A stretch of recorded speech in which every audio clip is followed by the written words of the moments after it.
góðu gestir. Okkur ekki til setunnar boðið, það mikið efni framöndan. Ég býð ykkur velkomin á þennan fyrri kynningafund af tveimur sem verður haldinn það sem við köllum jafnvægisás ferðaþjónustunnar. Þetta verkefni sem fram til þessa hefur gengið undir nafninu álagsmat og reyndar ýmsum fleiri nöfnum, þannig að við erum svona í leiðinni líka að gefa þessu verkefni nafn sem við vonumst til að haldist til framtíðar. En verkefnið gengur í stuttu máli út á það að leggja mat á afkastagetu íslensks samfélags og náttúru gagnvart fjölda ferðamanna. Seinni fundurinn verður síðan á Akureyri á miðvikudagsmorguninn kemur.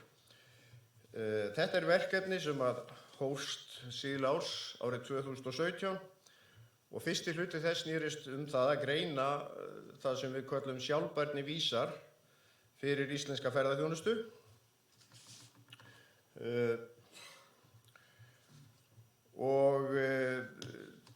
Fyrri hlutinn, honum lauk með því að það voru greindir tæplega 70 sjálfbærnivísar og gefin skýrsla út þá og hún aðgengileg á heimasíðu Stjórnstöðvar ferðamála. Seinni hluti verkefnisins sem hófst síðastliðið haust fólst í því að gildissetja þessa sjálfbærnivísa og það í raun og veru ekki fyrir að koma sjálfbærnivísar og gildissetning þess sem að menn geta farið að tala sjálfbærni að einhverju viti. Það hafa komið fjöldi manns að þessu verkefni. Ég hugsa að séu 120 til 150 manns sem eru okkar helstu sérfræðingar sem hafa komið af þessu verkefni, lagt okkur til þekkingu og sérfræðimat, auk þess sem að sérfræðingar Eflu hafa haldið utan verkefnisvinnsluna og greiningarvinnu og fleiri praktísk mál sem þarf að halda utan í svona stóru og umfangsmiklu verkefni. Og þeir munu kynna hér niðurstöðu og verða svo síðan í panel hérna í lokin. Ég heiti Óskar Jósefsson og framkvæmdastjóri Stjórnstöðvar ferðamála og ætla að taka mér hérna fundarstjórn fundarins. Praktísk mál. Fundinum streymt og það hlekkurinn á heimasíðu Stjórnstöðvar ferðamála og þar verða gögn aðgengileg eftir og upptak af kynningu. Einnig hugmynd það að niðurstöðurnar verða settar inn á samráðsgátt stjórnvalda til umsagnar og athugasemdar þeirra aðila sem þess óska og lokar niðurstaða verður síðan tekið saman eftir sumarfrí.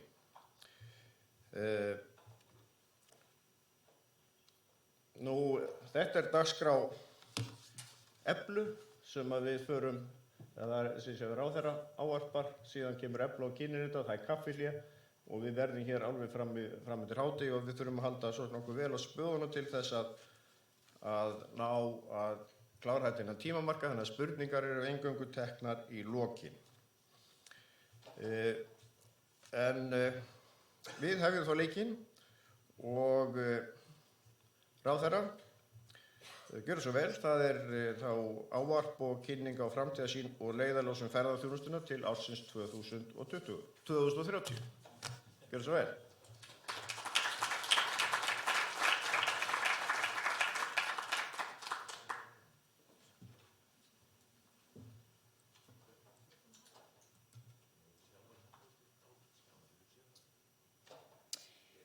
Þetta allt í lagi. Já, ég held að það sé allt í lagi. Herðu, þakka ykkur kærlega fyrir að koma. Ég ekki með hefðbundið ávarp, ég held ég sé búin að ávarpa yfir mig undanfarin misseri og ætla að halda mig við yfirferð á þessari vinnu sem við höfum unnið á vegum stjórnstöðvarinnar og í mínum huga fléttast þetta og svo þetta stóra verkefni sem við erum að kynna hér mjög vel saman.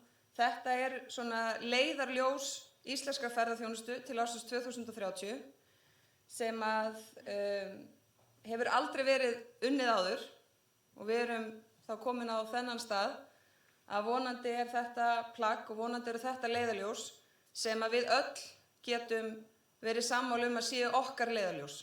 Hvort sem við erum stjórnvöld og hvers konar stjórnvöld sem það kunna vera þegar þessi ríkisstjórn farin eða ég farin úr ráðuneytinu, að þetta séu leiðarljós sem sveitarfélögin svona eru svolítið skuldbundin til að fylgja og atvinnugreinin sömuleiðis. Hvar á landinu sem að þau kunna vera að starfa, hvort sem þau eru lítil eða stór, að þetta séu leiðarljós sem að aðrir aðilar eins og Íslandsstofa og aðrir, að við séum öll svona sammála að þetta séu okkar leiðarljós til ársins 2030. Það þekkju auðvitað allir aðdragandann. Það hefur auðvitað verið farið í stefnumótun áður og Bjarnheiður var nú hérna árið 1996 þátttakandi í stefnumótun sem að hefur nú bara lifað ágætlega síðan þá.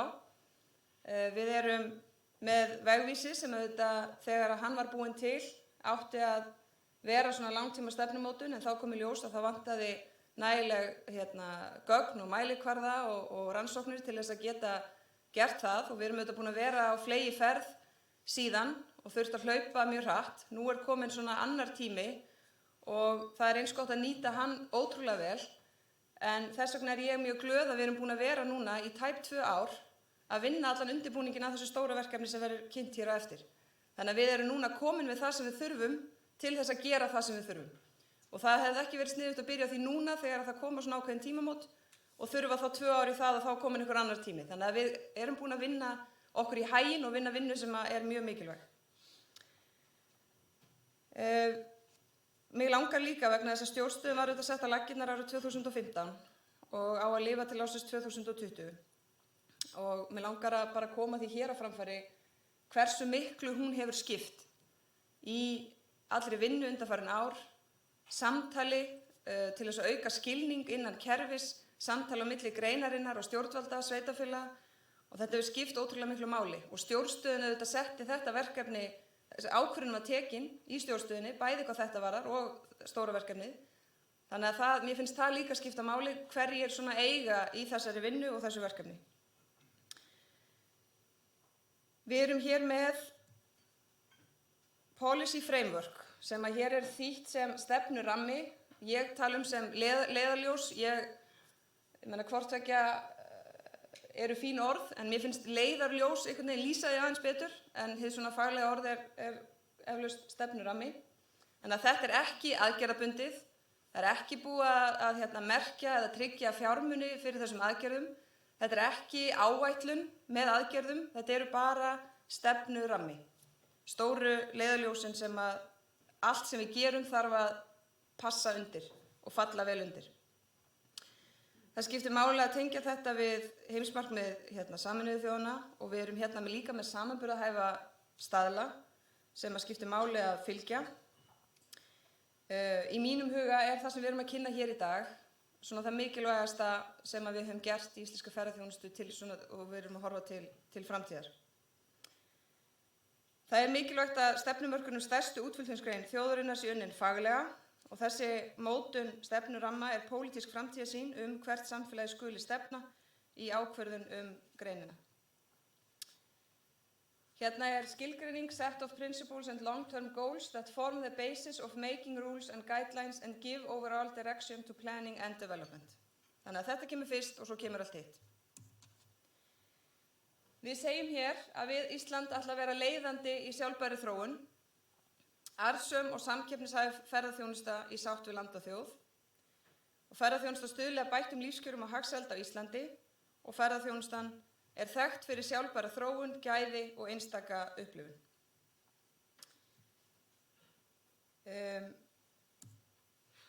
Hérna eru þessi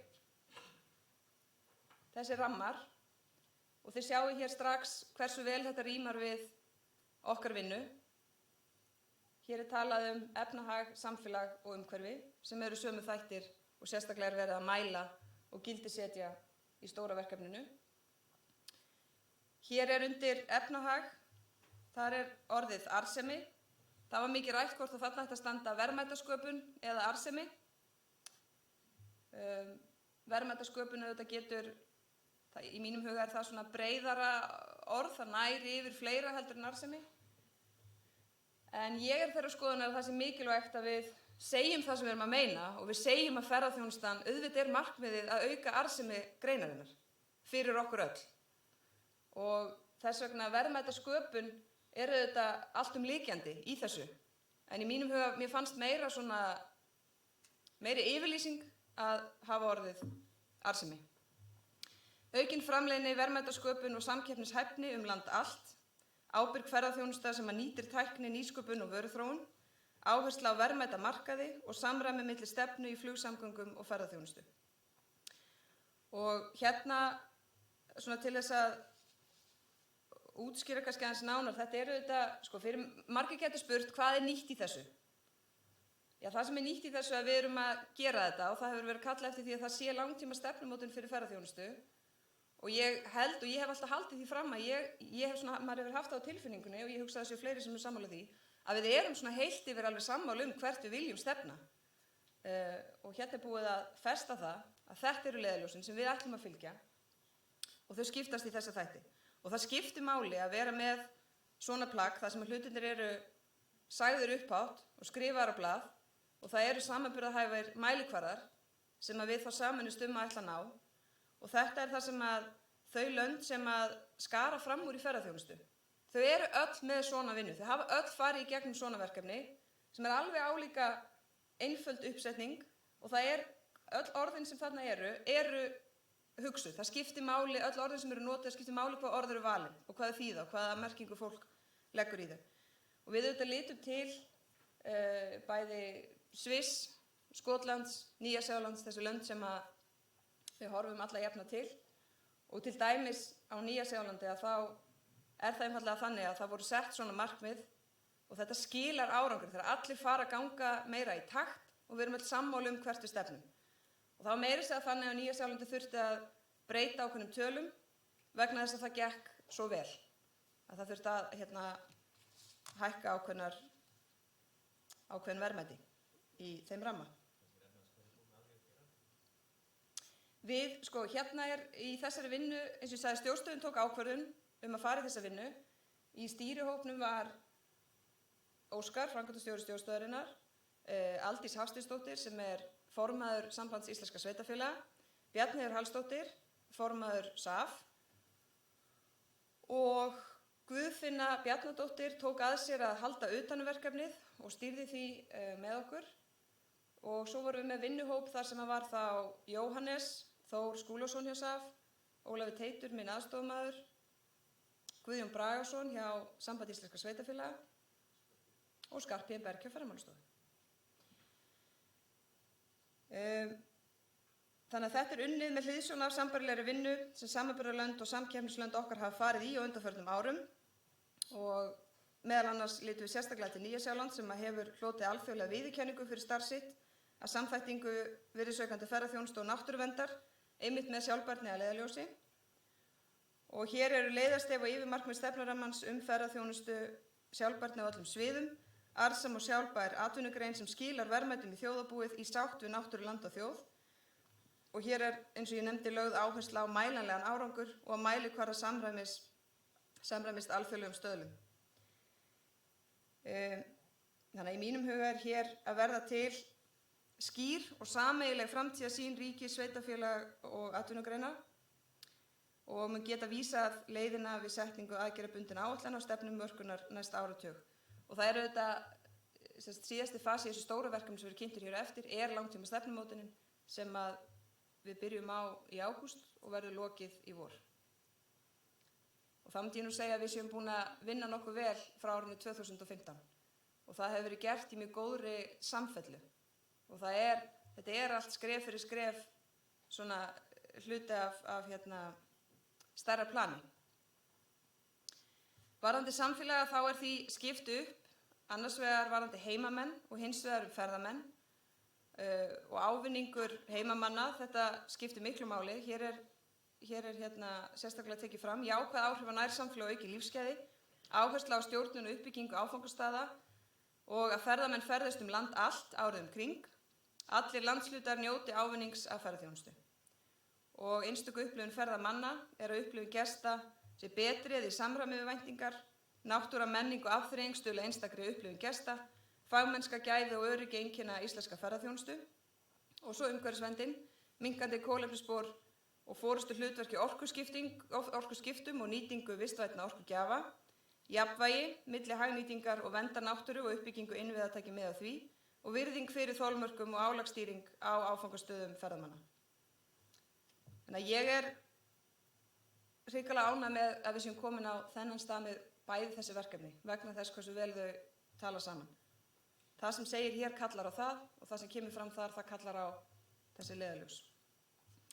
Hérna eru þessi 4 þættir sem eru undirstöður þessa alls og það er samhæfingin, samgöngur og það er auðvitað þá eigum við á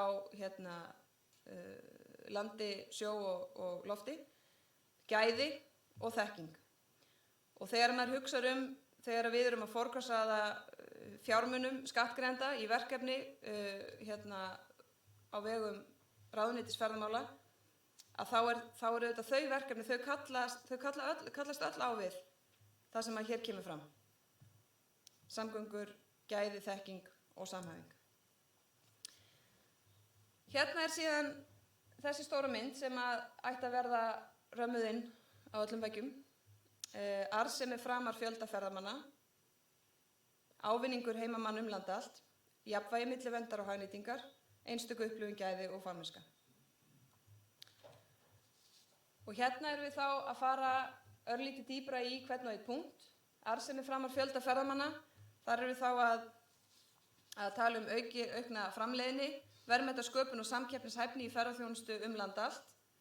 Og þegar maður les þessa setningu þá sér, eða allavega í mínum, að ég leyfi mér að gefa mig það að það sé það sama að einhverju leyti hér. Við erum að fara í gegnum hluti í fyrsta sinn, við erum að rekast á alls konar veggi á leiðinni, það kemur í ljós að ýmislegt vantar upp á, annað er í fínu standi og við skráum það hjá okkur og segjum. Ég er kannski ekki hlutlaus en mér finnst þetta glæsilegu rammi utan það sem á eftir kemur. Það er skýr rammi utan hina aðgerðarbundnu stefnumótun sem við erum að fara hefja vinnu við, þannig að þeir sem að þeirri vinnu koma vita alveg hvað megin inntakið á að vera. Stundum finnst okkur hlutirnir gerast hægt og lítið gerast og mikið talað, en við skulum vera klára því að frá því að stefnumótunarvinnan sem var unnin fyrir ferðaþjónustu 1996-7 var það ekki Bjarnheiður, sem við komum að, það er 20 ár síðan og það hefur ansi mikið gerst þá og ef ég man rétt að ég kom á þeirri vinnu líka, þá voru til dæmis leiðandi sjálfbærni og þolmörk eitthvað sem að enginn var að hugsa af því að það var bara, voru svo fáið ferðamenn að það móttu bara koma allir þeir sem vildu koma. Og mér minnir í minninguna það verið talað að það væri mjög spennandi ef íslensk ferðaþjónusta gæti staðið fyrir 10% af gjaldeyristekjum þjóðarinnar sem að þá voru 10 milljarðar. Þessi tala svona virðist, hún er svona í hausnum á mér. Og svo sjáum við núna erum við að tala 700 milljarðar. Þú veist, það verið ýmislegt gert af þessum 20 árum sem við höfum liðið. Ferðaþjónusta þá snýrist mikið það að koma, við köllum ennþá eftir innviðum, en þá vantaði okkur gæða, mat, við kunnum ekki að reyta hóteli, við þurftum alveg að byrja á byrjunin og við erum búin að vera að vinna þessa vinnu síðastliðin 20 ár. Og erum bara komið vel á veg, þá höfðum við engar áhyggjur á þolmörkum. En nú er komið á þá næsta fasa sem er þá jafnvægis ás ferðaþjónustunnar og Ólafur Árnason hefur haldið utan verkefnið fyrir hönd Eflu og svona stýrt því og hann kynnir þá sérfræðinga sem að hver fyrir sig fer yfir sitt efni og svo tökum við spurningar hér á eftir. Takk fyrir.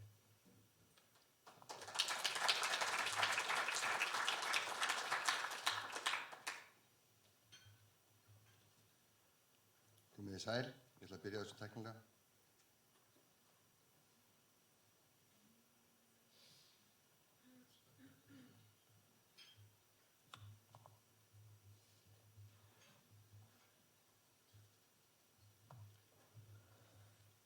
Sælverið, ég heiti Ólafur Árnason og ég hef það hlutverk að vera verkefnisstjóri í þessu verkefni. Við höfum mikið efni að fara yfir.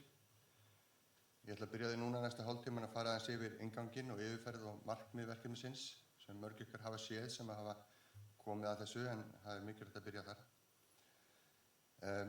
Að því loknu þá ætla mínir samstarfsmenn í verkefninu að fara yfir einstaka niðurstöður og við munum reyna að halda tímaramma dálítið vel, fá okkur stutt kaffi og klára það hádegi. Ég held ég að sagt við Óskar að við þyrftum 4 tíma í þetta.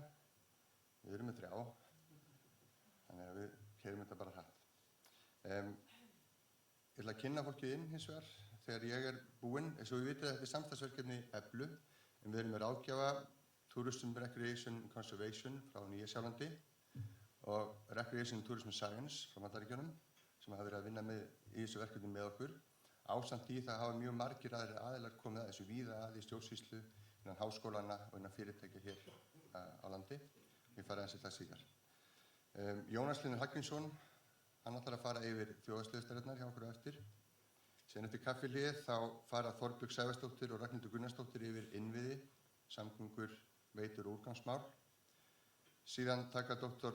Nathan Rignir og Sigurður Thorlacius við og fara yfir náttúrustaði og loftslagsmál undir heitinu umhverfismál. Nathan og Jónas fara síðan yfir samfélagsmálin og stoðþjónustuna og svo verð ég það með samantekt í lokin á svona meginniðurstöðum þar sem við reynum að draga þessa þætti saman og svo þá tími fyrir umræður í lokin. Ég vona að það verði jafnvel meira heldur en 20 mínútur. En allavegna, svo ég vindi mig bara beint í þetta. Þegar við fórum að staða í þetta verkefni fyrir nokkru síðan og við erum gaman að því að það er svona ýmislegt sem hefur þróast, til dæmis heiti verkefnisins. Við byrjum að kalla þetta sjálfbærni mat, þolmarkamat og álagsmat og ég held að það sé í rauninni allt saman lýsandi fyrir það sem við erum að reyna að gera hérna. Og mér finnst jafnvægis ás ferðaþjónustunnar vera ágætis heiti á þessu kerfi sem að kemur upp. En allavega þá var líka spurningi sem við fengum var bara hvað getur Ísland tekið mörgum ferðamönnum með tilliti til krítiskra þátta í samfélagi, umhverfi, innviðum og efnahag sem til staðar í dag og einhvers konar samanburði við viðurkennda mælikvarða á erlendum vettvangi og öðru sem til væri að finna hér heima. Þannig að svona 4 þættir, hvar eru þessi þolmörk lykilþátta í undirstöðu ferðamanna, hvað stöndum við í dag og til nána framtíðar, hversu hreyfanlegir til úrbóta, hvað tekur langan tíma að laga það sem væri þá að og hversu fjárfrekir eru þessir lykilþættir ef við þurfum að bæta úr þeim. Við fórum náttúrulega að reyna að svona greina skóginn fyrir trjánum og áttu okkur á því hvað er það sem við erum að tala um þegar við erum að tala um innviði fyrir ferðamenn. Því að ferðamaðurinn eins og við drepur náttúrulega öllum helstu megin þáttum í okkar samfélagi. Við lítum að þetta sem svona megin fótspor ferðamannsins. Það er náttúrulega flugvöllur og hafnir þar sem koma inn og vegakerfið sem ferðast veitingar og þjónusta og gististaðir og svo þá það sem við getum kallað annars vegar náttúru Íslands og náttúru staði og svo afþreyingu. En þetta er ekki alveg svona einfalt. Undir þessu er náttúrulega mjög margt annað sem að styður við þetta, hvort sem það er í stjórnsýslu, í heilbrigðisþjónustu, þetta sem snúa að byggingamarkaði eða vinnumarkaði, þetta sem snúa að samfélagin okkar, eða sérfræðistörfum í þjónustu, veitum og öðru slíku. Þannig að þetta hins vegar hefur verið svona það kort sem við höfum notað og reynt að halda tryggð við í gegnum þróun okkar á þessu verkfæri. Áherslurnar okkar, þær eru þær að við erum að fara af stað í þetta í fyrsta skipti. Við viljum safna og greina gögn fyrir ástandið á landsvísu. Við viljum nýta gögn sem eru til staðar. Við viljum nýta það sem er aðgengilegt og þá líka það sem er uppfært reglulega og það sem er nýtilegt til stöðumats, til kostnaðarmats og til aðgerða. Við erum að reyna að komast hjá því að horfa á einstaka staði eða svæði því okkur ég held að hvort sem eru við eða aðrir okkur svona hættir til að fara niður í dítil, að fara að spá í það og við erum að reyna að halda okkur frá því og það hefur tekið dálítinn aga að halda okkur þar. Við viljum þróa sett sem er með áherslu á allar 3 meginstöður sjálfbærrar þróunar, það er að segja umhverfisvinkil, samfélagsvinkil og efnahagsvinkil. Og þetta er það sem hefur svona, við getum sagt að við leggjum ofan á þetta fótspor, er að við pössum okkur ef við séum að horfa til allra þessara 3 stoða í gegnum fótsporið og þau erum að meta það. Síðan var annað sem við töldum mikilvægt og það var það að vinna þessa vinnu í samráði við alla megin hagaðila. Það eru 2 ástæður. Í fyrsta lagi þá er þetta fyrsta skipti sem þetta er gert fyrir heilt land. Það eru til ýmis dæmi og ýmsar aðferðir og nálganir, en það að vinna þetta hér á landi, það er mikilvægt að fá sérfræðinga og hagsmunaaðila að þessu verkfæri, að móta það með okkur og vinna matið. Aðeins með nákvæmum áherslur. Eins og segi, okkur hættir til að vera hér. Við erum að reyna að forðast það. Við viljum kannski horfa aðeins til landsvæðina en áherslan okkar á að vera á að mælikvarðarnir sem við erum að leggja fram hérna, þeir taki til alls landsins. Við horfum líka til þess að þetta sé þá eitthvað sem að sé að nýtast við þetta leiðarljós og til þess að mæla árangur okkar í því sem að Þórdís fór yfir rétt áðan og hjálpa okkur til þess að átta okkur á hversu vel okkur að ganga að komast í þá átt. Við séum dálítið svona í efstu lögum stefnumótunar eða við getum sagt eins og. Og hinn áherslan eins og ég segi var það að við unnum þetta þannig að við byrjuðum á fyrsta áfanga sem var bara ákvörðun vísana og aðferðafræðinnar og það liggur fyrir skýrsla það og sú vinna fór og var gerð með 4 vinnuhópum og tókum 1 ár þar sem við mótuðum verkfæri sjálft. Við erum núna að klára það sem kallast hér seinni áfangi, það er að segja gildissetning vísa og mat á álagi og það á þá að hjálpa til við það að mæla árangur í stefnumótun og mæla álag vegna ferðaþjónustu hér. En hvernig við erum að standa okkur hvað varðar, hvernig varðar umhverfi samfélagvarna. En nú fyrir ég að rugla hlutina aðeins. Nú ætla ég að fara aðeins í aðferðafræðina við þetta hjá okkur. Fyrsta lagi, þegar við vorum að vinna þetta í seinni áfanga, þá tókum við saman 5 vinnuhópa sem voru skiparar á þeirra og þeir unnu með stjórnstöð ferðamála og okkur að verkefninu. Vinnuhóparnir voru eftirfarandi og við getum svona settar undir þessar sjálfbærnisstoðir hér að við vorum með hóp sem sérstaklega horfði til umhverfislegs jafnvægis. Við vorum með annan hóp sem horfði til samfélagslegs jafnvægis, þar að segja stoðþjónustunnar, húsnæðis og vinnumarkaðs. Og þriðja hópinn sem einnig voru að horfa til samfélagslegra þátta, en þá sérstaklega til viðhorfa íbúa og ferðamanna, þessara áhrifa ferðamanna á samfélagi.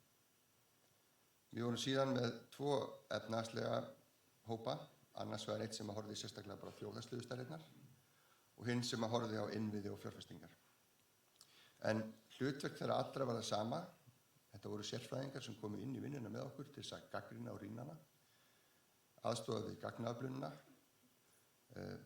hjálpa okkur með gögnin, aðgengi að þeim og fara í gegnum þau og meta þau og rýna síðan gildisetningu vísana og kostnaðama til úrbóta sem við höfum verið að vinna og erum að fara að kynna hérna. Þetta er svona rétt til þess að þið sjáið kannski umfangið. Hérna eru bara svona þessi helstu fyrirtæki, stofnanir og ráðuneyti sem komu að þessari vinnu undir þessum mismunandi hópum. Ég held að sé ekki ofmat sem Óskar myndist á áðan að þetta séu 100-150 mann sem hafa komið að þessu verkefni. Hér er mynd sem að ég ætla ekki að fara í mikið dítil með en hún hjálpa okkur aðeins að skilja kannski umfangið á þessu verkefni. Þessi sól, hún sýnir niðurstöðurnar fyrir alla þessa 70 vísa sem við höfum lagt mat á núna í þessari vinnu. Þið sjáuð að þetta er lagskipt, nú veit ég ekki hvort að músin mín fari yfir á, það sé yfirleitt nýtileg. Er þetta einar? Já, sko. Þið sjáuð þetta er lagskipt.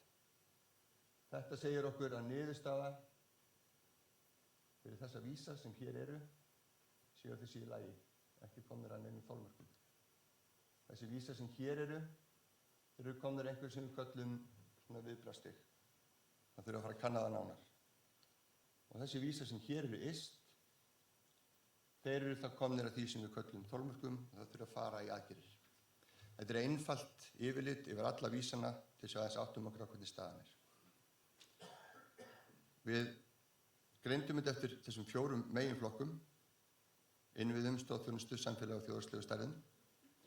Undir því eru 16 málaflokkar sem við förum nánar í núna fram að hádegi. Þetta eru 71 vísir í lokadrögunum og þeir voru að þróast jafnvel með að við fórum í gegnum áfanga 2. Og allir valdir með það að markmiðið að reyna að gefa okkur yfirlit að mæla ástand viðkomandi flokks. Hér má sjá svona öðruvísi kortlagningu af þessu sama. Hérna eru þessir 4 málaflokkar sem eru þá þjóðhagslega stærðir, innviðir, stoðustu samfélag. Síðan eru þessir undirflokkar, undir innviðum til dæmis að lögðu mat á vegi, flugvelli, hafnir, fráveitu, vatnsveitu, náttúrustaði, úrgang og kolefnisspor.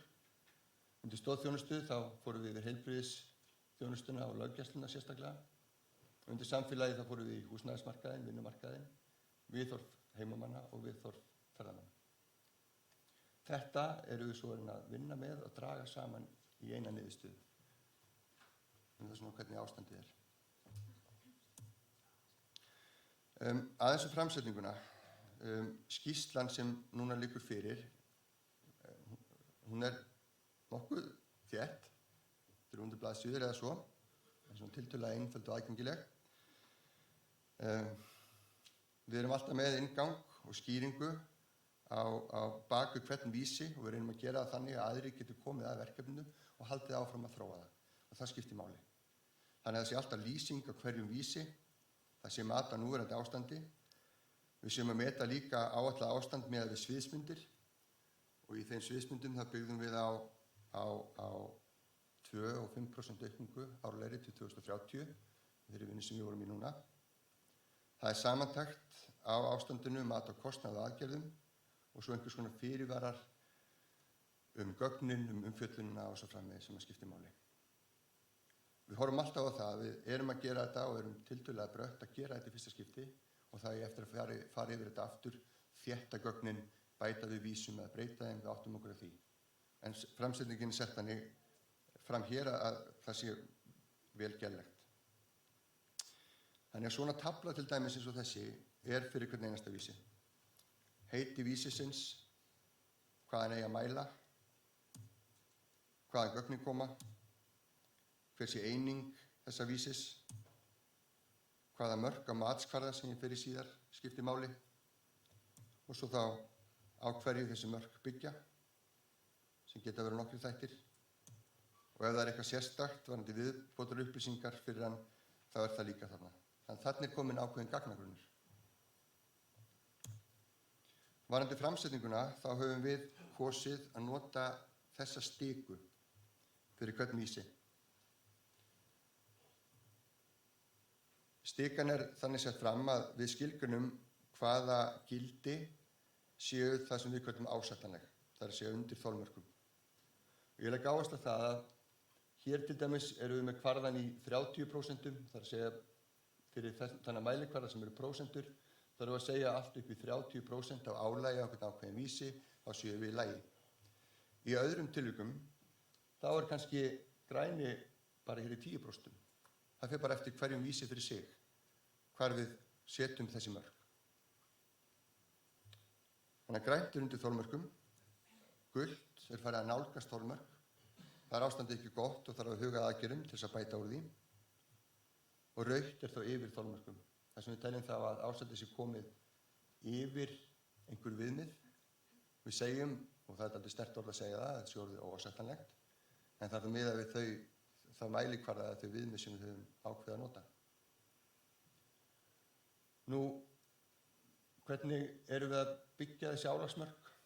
Hvernig ákveðum við þessi mörk hérna, sem í þessu tilviki eru hérna í þessum 30% og 70%? Við gerum það út frá í sumum tilvikum tæknilegum stöðlum. Fyrir marga okkar þáttum, veitur, samgöngur og ýmislegt annað, þá eru bara lög og reglugerðir sem við gátum litið til og þá er gott að nýta það. Og góðar oft er það með samanburðar hæft við önnur ríki erlendis að nýta það.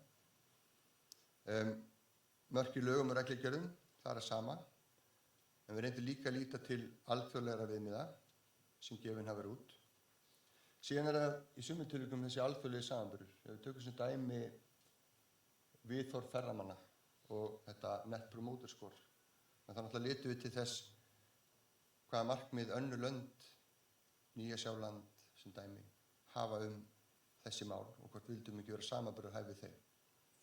Og svo, að síðustu, að þá í mörgum tilvikum þurftum við bara að taka okkar eigin afstöðu og byggja okkar sérfræðiálitin það hvað við teldum að vera rétt að hafa. Það er náttúrulega hluti af því sem við erum að gera í dag, það er það að við erum að fara að leggja fram þessar niðurstöður okkar og þá til rýni í þessum hópi og vonandi hjá fleirum það hvort að fólk sé sammála það sem við erum að leggja fram hérna. Nú, síðan var það matið á núverandi stöðu og sviðsmyndum. Það er gert þannig hér og þið sjáu það núna þegar við förum yfir þetta að við tölum núverandi ástand. Þannig að þá erum við að segja núna að í þessu spektrumi ástands fyrir þennan vísi þá liggjum við cirka í álagi sem 25% í núverandi.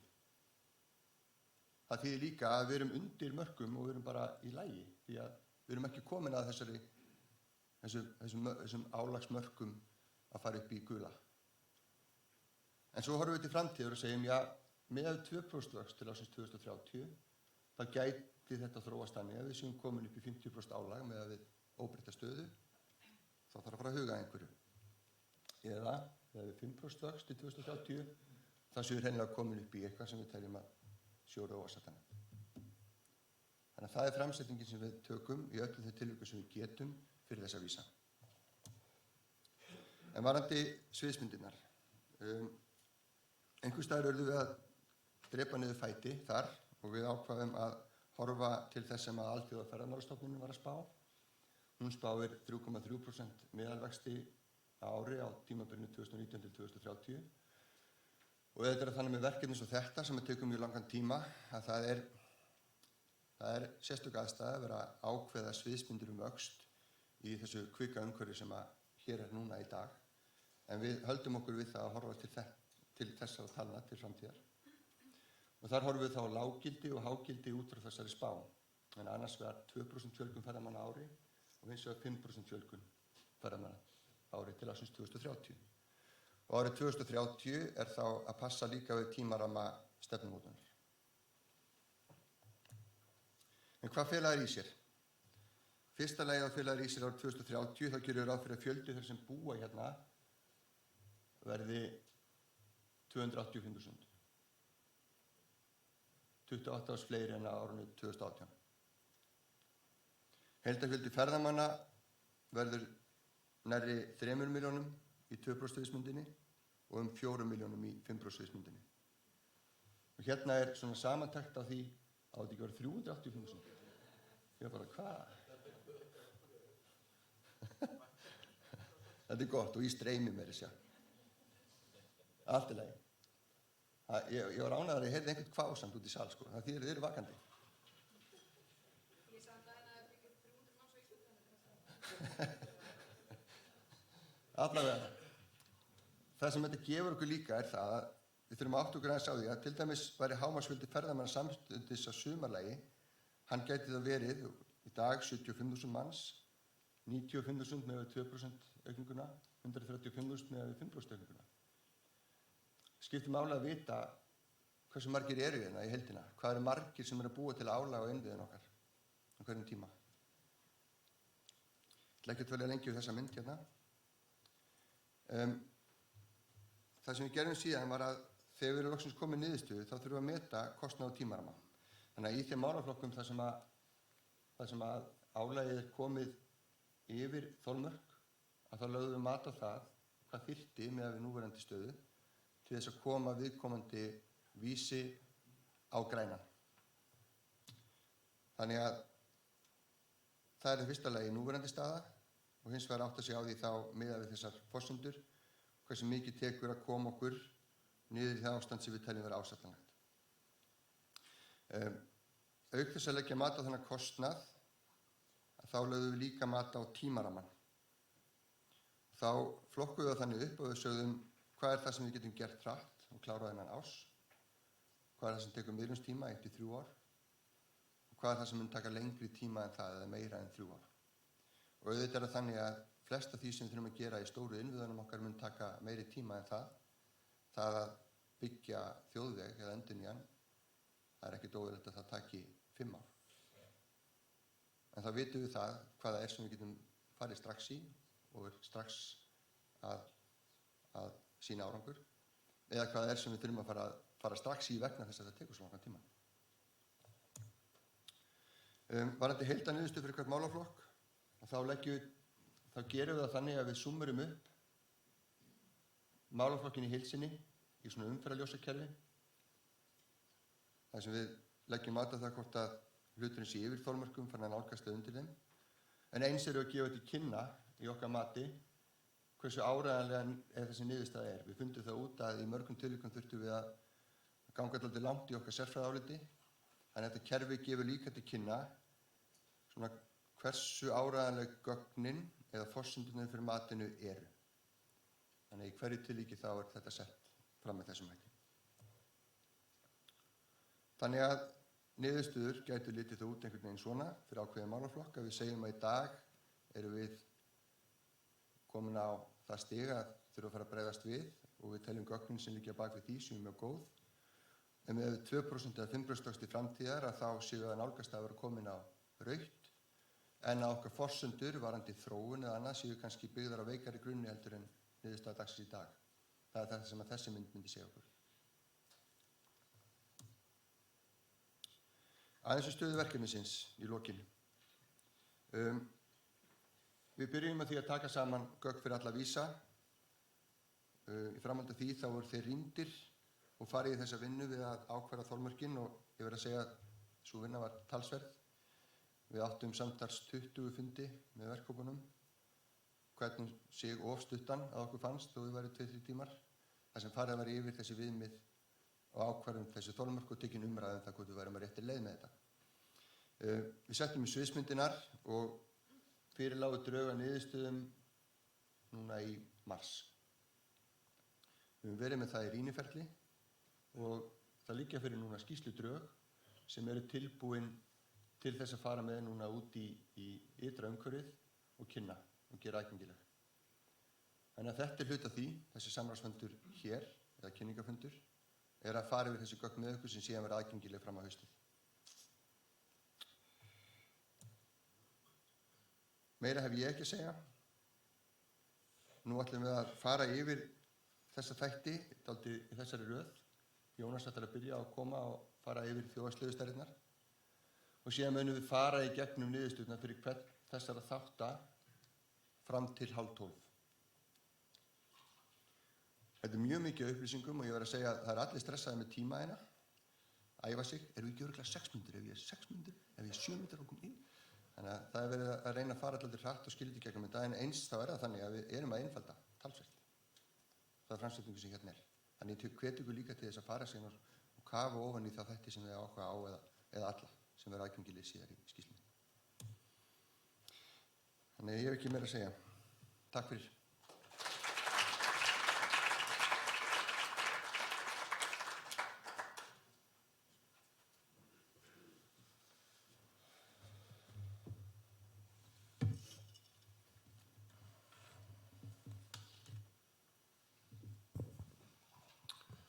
Sælverði, ég heiti Jónas og ég ætla að fara yfir þjóðhagslegu stærðirnar. Við sem sagt vorum, eins og Óli sagði, við erum sérstakann vinnuhóp sem fór yfir þjóðhagslegu stærðirnar. Og ég stýrði þeirri vinnu, vann á milli funda, lagði fyrir gögn og vann úr athugasemdum og því sem framkom á fundunum. Við sem sagt tókum við þessum vísum úr fyrri fasanum og þar erum við sem sagt með 6 vísa og við ætlum að þessar helstu hagrænu stærðir og þar má nefna þá hlutdeild í hagvexti, hlutdeild í útflutningstekjum, framleiðni mælikvarða og afkoma greinarinnar. Þolmörkin sem Óli fór yfir áðan, þau eru sett koma úr ýmsum áttum í þessum málaflokki. Við erum með þá samanburð við aðrar atvinnugreinar hérlendis. Við erum samanburð við önnur lönd og svo eru auðvitað nokkri vísar sem eru byggðir á sérfræðiáliti. Í þessari vinnu allri eru svokallaðir ferðaþjónustureikningar sem Hagstofan tekur saman, algjört lykilgagn. Ferðaþjónusta fellur ekki undir einn klassískan atvinnugreinarflokk. Þannig að það eru unnir sérstakir útreikningar eða greiningar hjá Hagstofunni sem kallast ferðaþjónustureikningar samkvæmt sérstökum aðferðum. Það er algjört lykilgagn í þessari vinnu allri. Og það er í rauninni okkar álit og tillaga að það verði bætt í þá vinnu til þess að undirbyggja þolmörkin betur og gagna greininguna alla betur. Í vinnunni vorum við að líta til alþjóðlegra gagna meðal annars og þá setti ég saman þessa mynd hérna. Þetta er úr gagnasetti OECD þar sem að OECD-löndin koma fram og koma reynda fram nokkur önnur lönd líka. En ég setti saman hérna mynd þar sem á lóðréttásnum er hlutdeild ferðaþjónustu í vergri landsframleiðslu á lóðréttásnum og á láréttásnum hérna hlutdeild ferðaþjónustu á vinnumarkaði. Þetta þótti okkur svona áhugaverð mynd og súmmerar upp margt varðandi þessar harðnustærðir. Þetta eru gögn fyrir 2016 nema það að ég hef sett inn þróunina á Íslandi frá 2009 til 2017. Það eru hérna þessi punktar sem ættu að vera hérna rauðir. Þannig að við sjáum að til dæmis hérna Noregur, Finnland, Danmörk eru með sirka 2–4% hlutdeild ferðaþjónustu í vergri landsframleiðslu og þetta 4–6–7% af vinnumarkaði vinnur í ferðaþjónustu. 2009 voru við lítillega hærri, sirka 4% af vergri landsframleiðslu og 8% af vinnumarkaði. Síðan þá höfum við svona rokið upp sem sagt til hægri og upp, við getum orðað þannig. Auki verulega við verga landsframleiðslu hjá okkur og auðvitað samhliða því þá er stærra hlutdeild af vinnumarkaði sem að vinnur í ferðaþjónustu. Þannig að við höfum farið svona úr því að vera svona aðeins utar hérna við önnur sambærileg lönd yfir það að vera hérna alveg upp í hæstu hæðum. Hér er bara Spánn sem er hærra en við varðandi landsframleiðsluna og þessi punktur hérna er Egyptaland. Þannig að við erum svona komin frá því að vera svona í miðjunni, má segja, upp og til hægri. Önnur mynd sem ég setti líka saman, hún snýr að útflutningstekjum ferðaþjónustunnar. Þetta er aftur gögn frá OECD. Og ég setti hérna inn, þetta er gögn fyrir 2016, ég setti hérna inn súluna fyrir 2017 fyrir Ísland. En til dæmis hérna við horfum á önnur sambærileg eða Norðurlöndin, þá er hlutdeild ferðaþjónustu í útflutningstekjum hérna í Svíþjóð og Danmörku 5%. Hér hjá okkur 2017 var það rúmlega 40%, 42%. Þannig að við erum langt hærri hvað varðar útflutningstekjur og ferðaþjónustu heldur en önnur lönd. Nýja-Sjáland til dæmis með 20%, Grikkland hérna nærri 30%. Þannig að við skerum okkur svolítið úr hvað þetta varðar. Ef við förum í vísana og allar þessar súlur hérna, að þá þurftum við að aðlaga aðeins súlukerfið okkar fyrir harðnustærðirnar.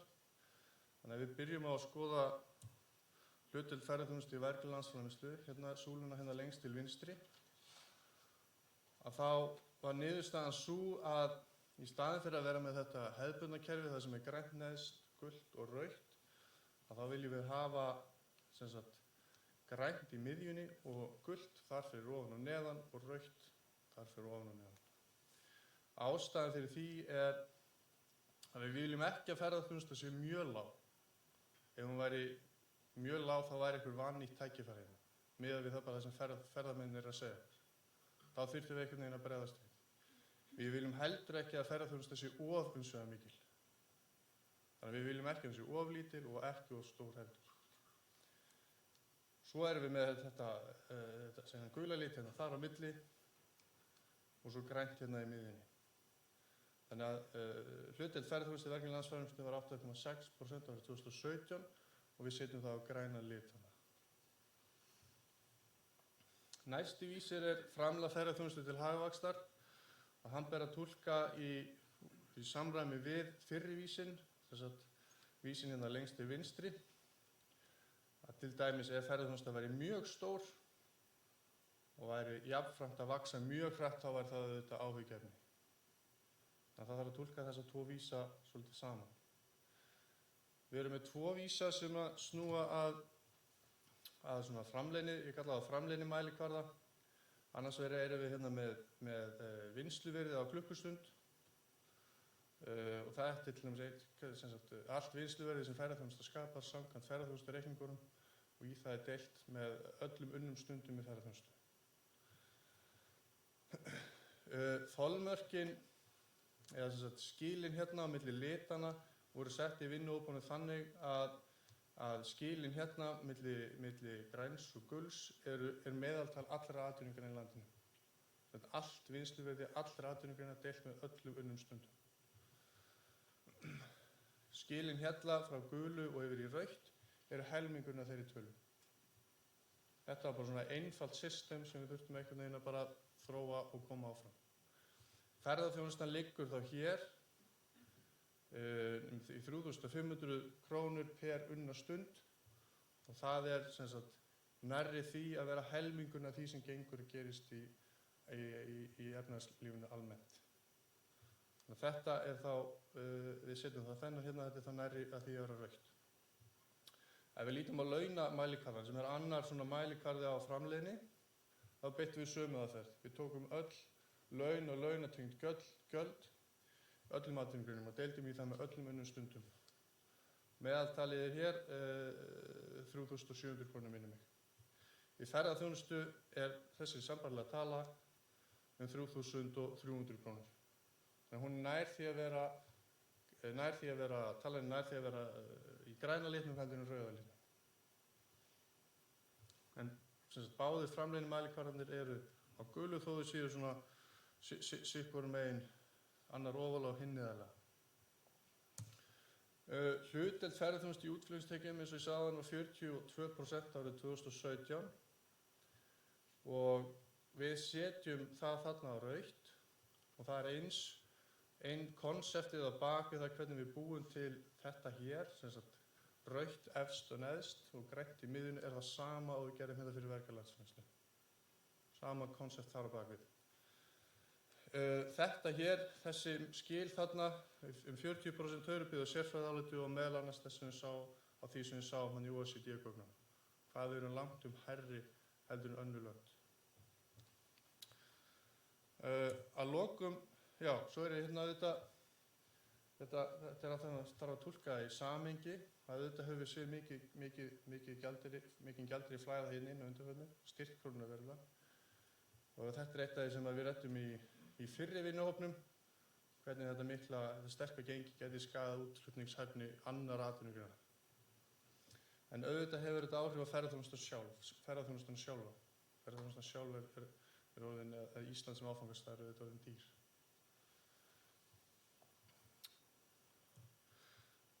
Næsti vísir, það afkoma einkennandi grein í ferðaþjónustu.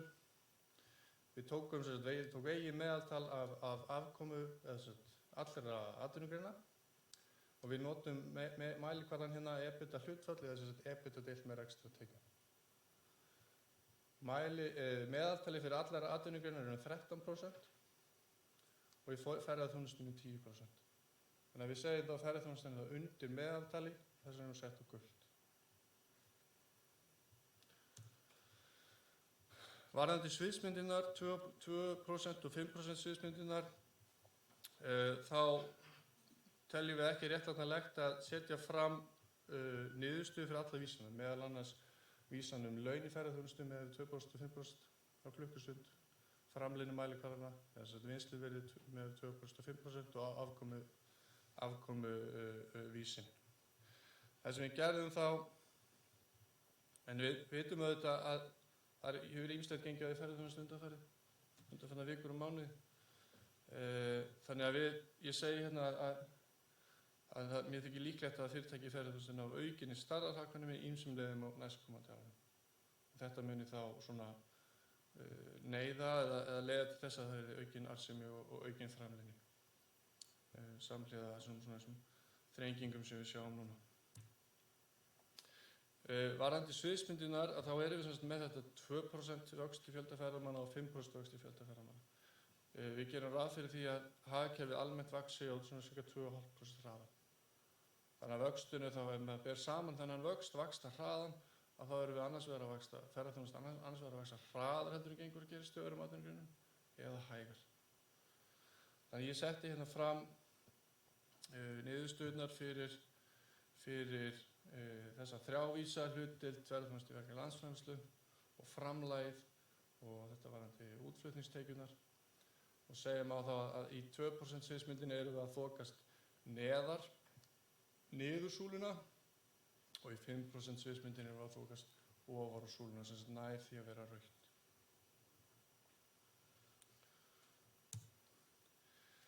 Hér er umferðarljósakerfið okkar þá og þá erum við að segja að núverandi staða er þá hvorki, sem sagt hún er á gulu ljósi, hvorki yfir þolmörkum né undir þolmörkum.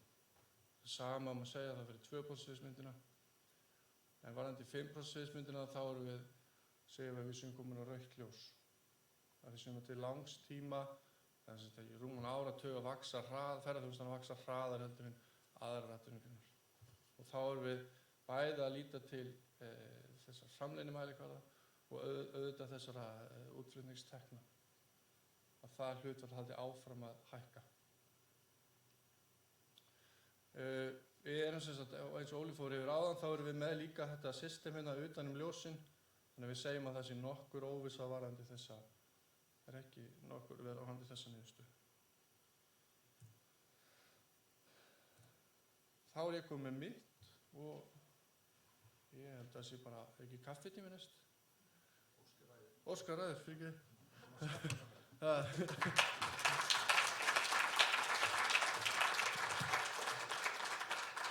Jú, við ætlum að taka Cortes kaffi og vera frekar stíf á tímasetningum, þannig við getum byrjað nákvæmlega eftir korter.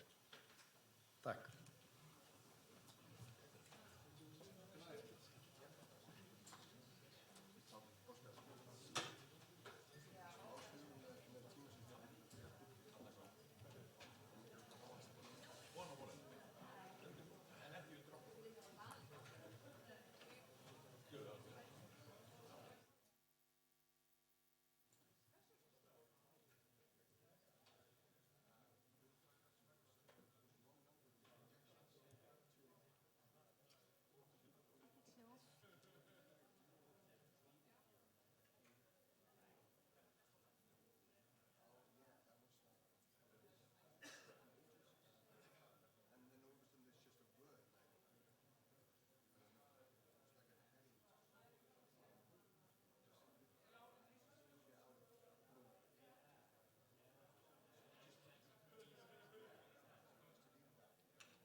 1, 2.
Einn, tveir.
við saman. Það gott fólk. Síðasta innkall. Til að halda svolítið strangt utan tímamörkin, en það eru Þorbjörg og Ragnhildur sem fara yfir innviði, samgöngur, veitur og úrgangsmál. Gjörðu svo vel. Takk fyrir. Ég heiti Þorbjörg og ég er byggingaverkfræðingur, þannig að mér finnst þér loksins komin á því sem skiptir máli. En ég ætla að fjalla um vegi, flugvelli og hafnir og svo tekur Ragnhildur við. Ég ætla bara að byrja strax á veg. Viltu að ég tala hærra? Hraðar? Ég var búin að æfa þetta, ég var svo fljót að ég með datt í hug þegar maðurinn minn nýsjálenskur og þegar hann hitti fyrst Íslendinga þá bara skildi hann ekki. Við gátum talað svo hratt að það bæði á inn- og útsvæðinu og hann bara, svo var hann spenntur bara anda, koma svo. Þannig að vonandi tala ég nógu hratt þannig að ég skilji en nógu hægt þannig að já. En allavega, það sem kannski er mest áskorun þegar við erum að horfa yfir vegakerfi, það er að vera að horfa á allt Ísland sem eina heild. Við erum rosalega fljót að detta niður í einstaka staði, einstaka leiðir sem við viljum hafa með í kerfinu. En til þess að þetta sé kerfi sem hægt er að uppfæra og halda lifandi, þá þurftum að takmarka okkur einhvern veginn. Og þannig að í þessu kasti þá var ákveðið að takmarka sig við þá vegi sem að Vegagerðin á og rekur sem er helmingurinn af vegunum. Restin er á forræði sveitarfélaganna eða einkavegir. Og einnig var ákveðið að takmarka sig við þá vegi sem eru með sumardagsumferð sem er svona meðaltalsumferð, meðalumferð á dag, mánuðina júlí, júní, ágúst og september og það sé þá yfir 200 ökutæki á dag. Þetta er eitthvað sem við getum breytt, þróað, haldið áfram með en þetta var ákveðið að gera þetta svona og þetta er svona markaspína því hvernig við kannski farum alveg yfir á bundið slitlag og svo framvegis.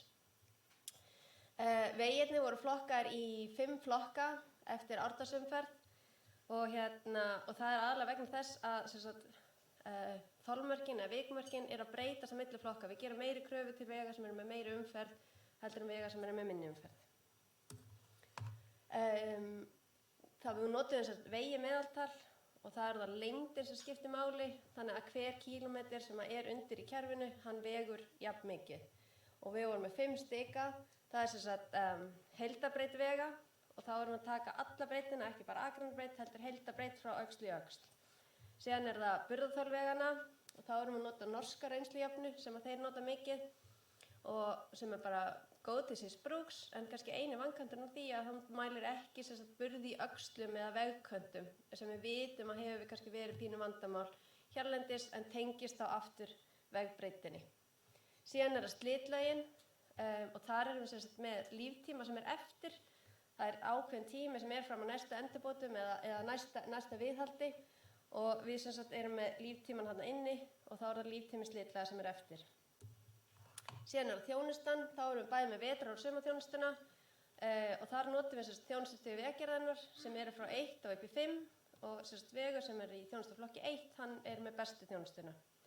Síðan er það slysatíðni og slysatíðni er reiknaður mælikvarði sem er slys og óhöpp.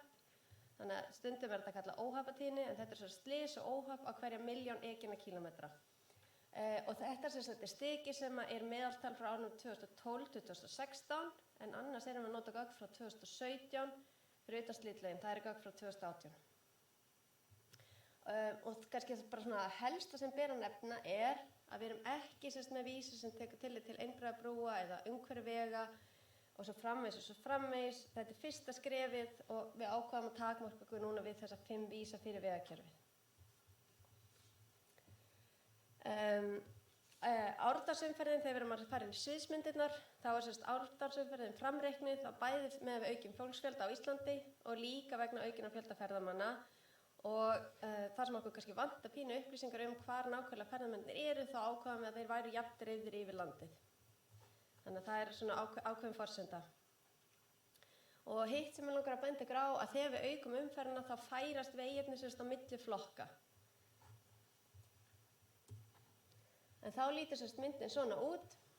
Hérna erum við með vegbreidd, BS-gildi sem er burðargildi, slitlögin, þjónustuna og slysatíðnina og kannski kemur okkur ekkert á óvart að vegbreiddin lendir í gulu. Við erum að fara að nálgast þolmörkin og við færumst aðeins nær rauðu þegar við aukningu ferðamanna Þannig að við þurfum í rauninni að fara að breikka vegi. Og það er svo sem eitthvað sem kemur okkur kannski ekkert rosalega óvart. Þegar við skoðum burðargildið, þá íslenski vegirnir eru ágætlega berandi inn í miðri vegbyggingunni, en aftur mælir ekki burð í öxlum eða vegköntum. Slitlögin, þau eru bara svona eiginlega komin að þolmörkum, en eru þarna detta í gult, en það er ekkert langt þangað að hoppa yfir í rautt. Þannig að við erum svona farin að þurfa aðeins að spýta í viðhald og endurnýjun á slitlögunum. Það er kannski eina sem langar að benda ykkur á, að það er áætlað við 2,5% aukningu eftirlifandi líftími slitlaga, en það er hægt að keyra þetta út með viðhaldskerfi Vegagerðarinnar, en það er töluvert mikil vinna og töluvert mikil óvissa í því, en það er bara þannig að þegar við aukum umferðina, þá erum við að spæna slitlögin. Síðan er það þjónustan, og ég veit ekki með ykkur, en mér finnst Vegagerðin yfirleitt standa sig vel.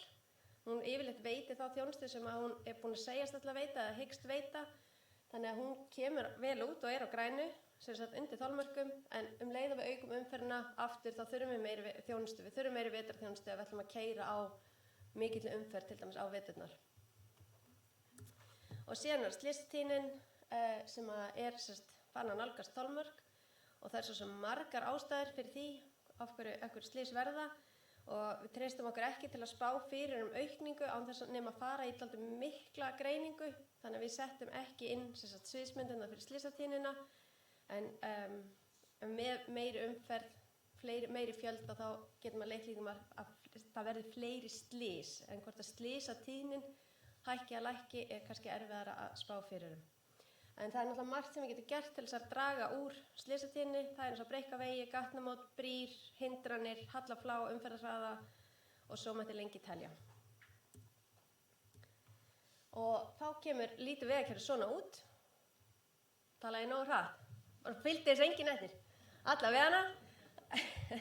Nú er þetta ástand á gulu og ég veit ekki hvað ykkur finnst, en mér finnst það kannski bara vera mín tilfinning að það gæti bara verið rétt, en ef við ætlum að auka í umferðina, að þá erum við komin yfir þolmörk. Það er pínu erfitt að meta hlutdeild ferðamanna, en með við það gögn sem við fundum, þá eru ferðamenn það bil 20%, allra ferðar sem eru farnar á vegakerfinu eru ferðamenn, svona það bil, og þannig að ef við ætlum að bæta í umferðina, þá þurfum við líka að bæta í vegbreyti, þjónustu, styrkja axlir, halda í við slitlögin og svo framvegis. Þannig að með að við nú er þetta ástand, ef við myndum auka við umferðina, þá erum við komin yfir þolmörk. Þá er það flugvellinir. Þeir eru önnur áskorun. Hann er léttir að eiga við þá, því að við ákváðum að innskora ykkur við flugvelli sem eru og lendingarstaðir sem eru með föstu áætlunarflugi. Þannig að það er Keflavík og síðan 12 aðrir flugvellir og lendingarstaðir sem Isavia rekur og eru með föstu áætlunarflugi. En aftur þurftum að skipta þessu í 3 flokka, því annars myndi Keflavíkurflugvöllur éta alla hina. Þannig að Keflavíkurflugvöllur er síðan erum við með aðra alþjóðaflugvelli sem eru þá Akureyri, Egilsstaðir og Reykjavík, og síðan eru innanlandsflugvellir eða lendingarstaðir með föstu áætlunarflugi. Og mér langar bara að benda ykkur á að við tókum, við erum bara að skoða flugvöllin sjálfan. Við erum ekki að skoða, þannig að þegar þú ert komin út úr flugvallabyggingunni, þá taka við bílastæðir út úr í bæinn og svo framvegis, við erum ekki að taka tillit til þess. Og hitt sem ég langar að benda ykkur á er að vísarnir, þessi 3 vísar sem við erum að skoða, eru flughreyfingar, farþegafjöldi og rými í flugvallabyggingu. Við erum ekki að skoða hvort það þurfa að endurnýja malbikið á Egilsstaðaflugvelli eða hvort það þurfa að gera við vegna myglu einhver staðar í einhverju húsbyggingu. Við erum bara að skoða þessar 3 vísa sem eru flughreyfingarnar, farþegafjöldin og rými í flugvallabyggingu, en ekki kannski hefðbundið viðhald. Þannig að það sem er kannski bara pínum forstunnar, mjög snöggt, við vorum að gera ráð fyrir að 75% af opnunartímanna væri nýttir í afgreiðslu flugvalla, 360 daga á ári. Við erum að gera ráð fyrir í Keflavík að nota fjarstæðin. Við erum að gera ráð fyrir að hámarksfjöldi farþega flugvallabyggingu er reiknað með stærstu flugvélum sem geta lent, þannig að við fáum hámarksbrottfarar og komfarþega sem er í byggingunni á sama tíma. og það er kannski eina með þann vísi sem rými í flugstæðabyggingu að hann í rauninni breytist ekki með þessum sviðsmyndum nema það komi til eitthvað aukalega. Við þurfum þá að fá auka stæði þannig að við getum þjónusta fleiri vélar á sama tíma. Og í Keflavík þá er náttúrulega búið að gera mjög mikla greiningar á Keflavíkurflugvelli þannig að við rýmisþörf mismunandi svæða notuð, greining frá ISAF notuð þar og þá tryggjum við að þjónustu við með IATA séu uppfyllt. Og svona bara rétt í lokin að í Keflavík voru 78% farþega erlendi ferðamenn, í Reykjavík, Akureyri og Egilsstöðum þetta svona 10% farþega sem eru erlendi ferðamenn og í innanlandsfluginu þetta svona það bil 8%. Þetta er flugvellir sem við skoðum. Flestir eru að koma bara ágætlega út fyrir utan Keflavík, Reykjavík og Akureyrarflugvöll, fer aðeins nánar í það á eftir. Og kannski bara eitt, við erum að skoða flugvellina yfir á ásgrundvelli en ekki yfir annatíma nema einn vísir í Keflavík. Það við erum alltaf að skoða þetta með við allt árið, þannig að mögulega eru einhver flugvellir sem eru komnir að þolmörkum akkurat á kannski 30. mest uppteknu klukkustund ársins eða einhverja daga ársins. En í innanlandsfluginu og alþjóðaflugvöllunum þá erum við að líta á þetta á ásgrundvelli. Þannig að hámarksflughreyfingar á klukkustund í Keflavík með við sem nota eina braut eru 32 og 2017 voru 28 vélar sem lentu á 30. mest notuðu klukkustundinni. Þannig að við erum svona nálgast þolmörk þar, komin yfir í sviðsmyndunum, síðan eru það flughreyfingarnar. Það er hægt að auka fjölda flughreyfinga með betri opnunartíma flugvallarins en það er náttúrulega háð mjög mörgum breytum í Keflavík eins og við vitum, þannig að þetta er kannski pínu einföldun. Síðan er það farþegafjöldin, þetta er 1 milljón farþegar. Í dag erum við svona aðeins að komast inn á gult, í sviðsmyndunum förum við yfir í gult og svo loksins yfir þolmörk með 5%. Og síðan er það rýmið, en það eru mismunandi svæði og það eru sum svæði innan Keflavíkurflugvallar sem eru komin að þolmörkum. Fór ég vitleysa átt hérna, afsakið. Herðu, þá er það hinir alþjóðaflugvallirnir og þá erum við alltaf með þetta ársgrundvelli og það er þá 10% farþega sem voru ferðamenn. Flughreyfingarnar og farþegafjöldin á ársgrundvelli sýna að það er alveg hægt að bæta í, en þá verðum við alltaf að hafa í huga að við erum að skoða þetta yfir allan opnunartíma flugvallarins á ársgrundvelli. Þannig að þannig eru vissi möguleikar, en það er voða líklegt að vísarnir séu konir nær þolmörkum akkurat á annatíma. Og síðan er það flugstöðarbyggingarnar, en svona til að uppfylla eitthvað þægindaviðmið, þá erum við að gera ráð fyrir á hverjum 100 fermetrum megi vera 20 farþegar. Og þá eru Akureyri og Reykjavík komin yfir þolmörk ef við erum að gera ráð fyrir að þar getur verið ein millilandavél og restina stæðunum sé nýtt undir innanlandsflug. Innanlandsflugvellirnir, það er 8% farþegar sem eru erlendi farþegar og það er bara engin vísir sérstaklega farin að nálgast þolmörkin en þannig að við getum aftur nýtt betur flugvellin en þetta er á ársgrundvelli en ekki á háannatíma.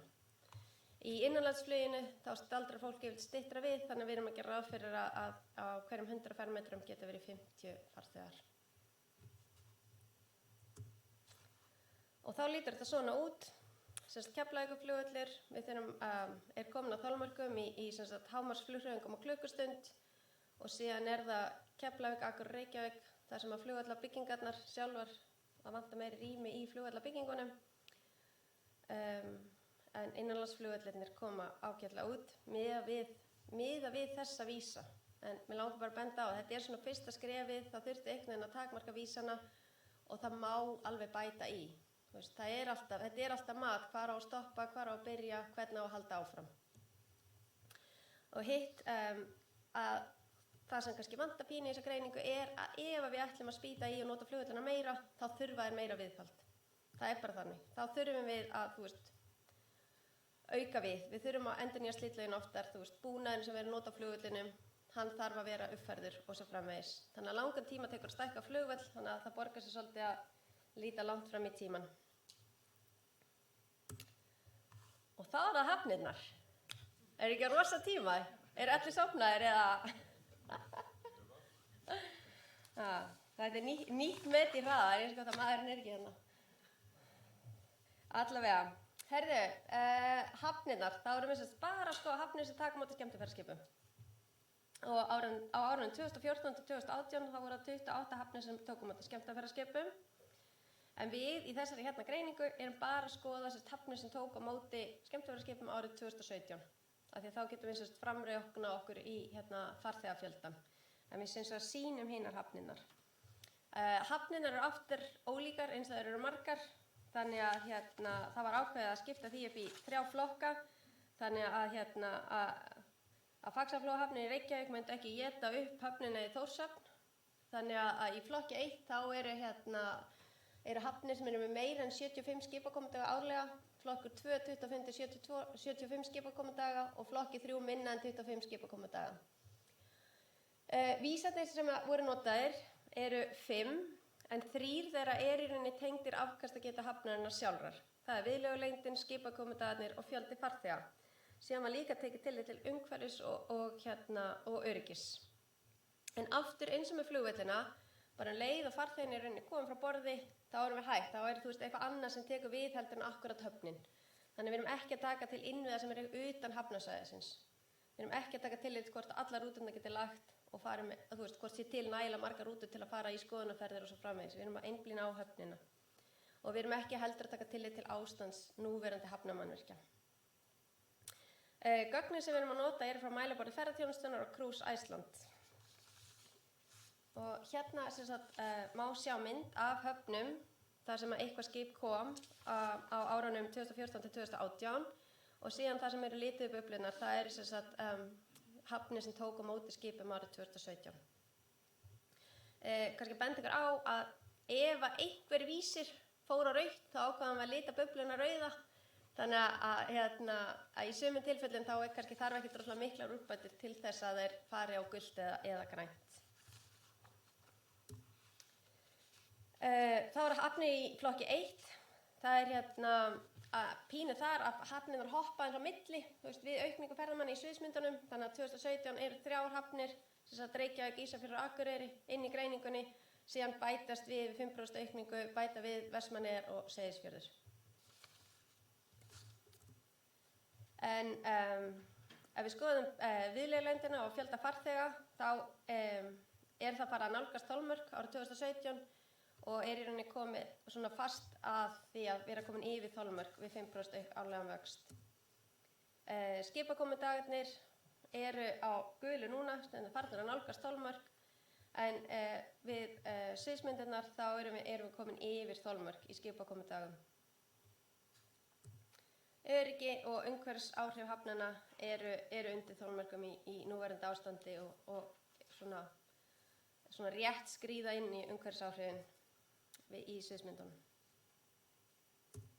Hafnir í flokki 2, þær eru rosalega gular, en árið 2017 eru 6 hafnir sem liggja þarna undir og í sviðsmyndunum eru orðnar 7. Og viðlegulengdin, hún er rétt yfir þolmörkum í núverandi ástandi og við 2% árlega aukningu. Skipakomudagarnir eru undir þolmörkum og fjöldi farþega, öryggis og umhverfismál eru farin að nálgast þolmörk í öllum tilvikum. En það sem ég kannski langar bara að benda ykkur á, að við 5% árlega aukningu þá lækka sem vísarnir og það er af því að hafnirnar eru að færast á milli flokka. Þannig að hafnir sem voru í flokki 2 eru þá komnir upp í flokk 1. Þannig að þetta er svona pínu villandi þegar maður horfir á þetta fyrst og bara bíddu, ég er búin að bæta í, en þetta er samt betra. En það er bara út af því að hafnirnar hafa færst til. Og hérna eru þá hafnir í flokki 3, sem eru þá minnstu hafnirnar. Þar er viðlegulengdin undir þolmörkum og er svona kannski fann að nálgast þolmörkin við 5% aukningu og allir aðri vísar eru á gulu og svo sem eru í lagi. Og aftur er hérna lækkun og það er vegna þess að hafnir í flokki 3 eru farnar upp í flokk nr. 2. Flokkur 1 hafnirnar, það eru stóru hafnirnar eru núna svona farnar að nálgast þolmörk en verða komin yfir þolmörk við sviðsmyndirnar 2 og 5% vöxt. flokki 2 þá erum við bara dálítið á gulu og það sama á við flokk 3.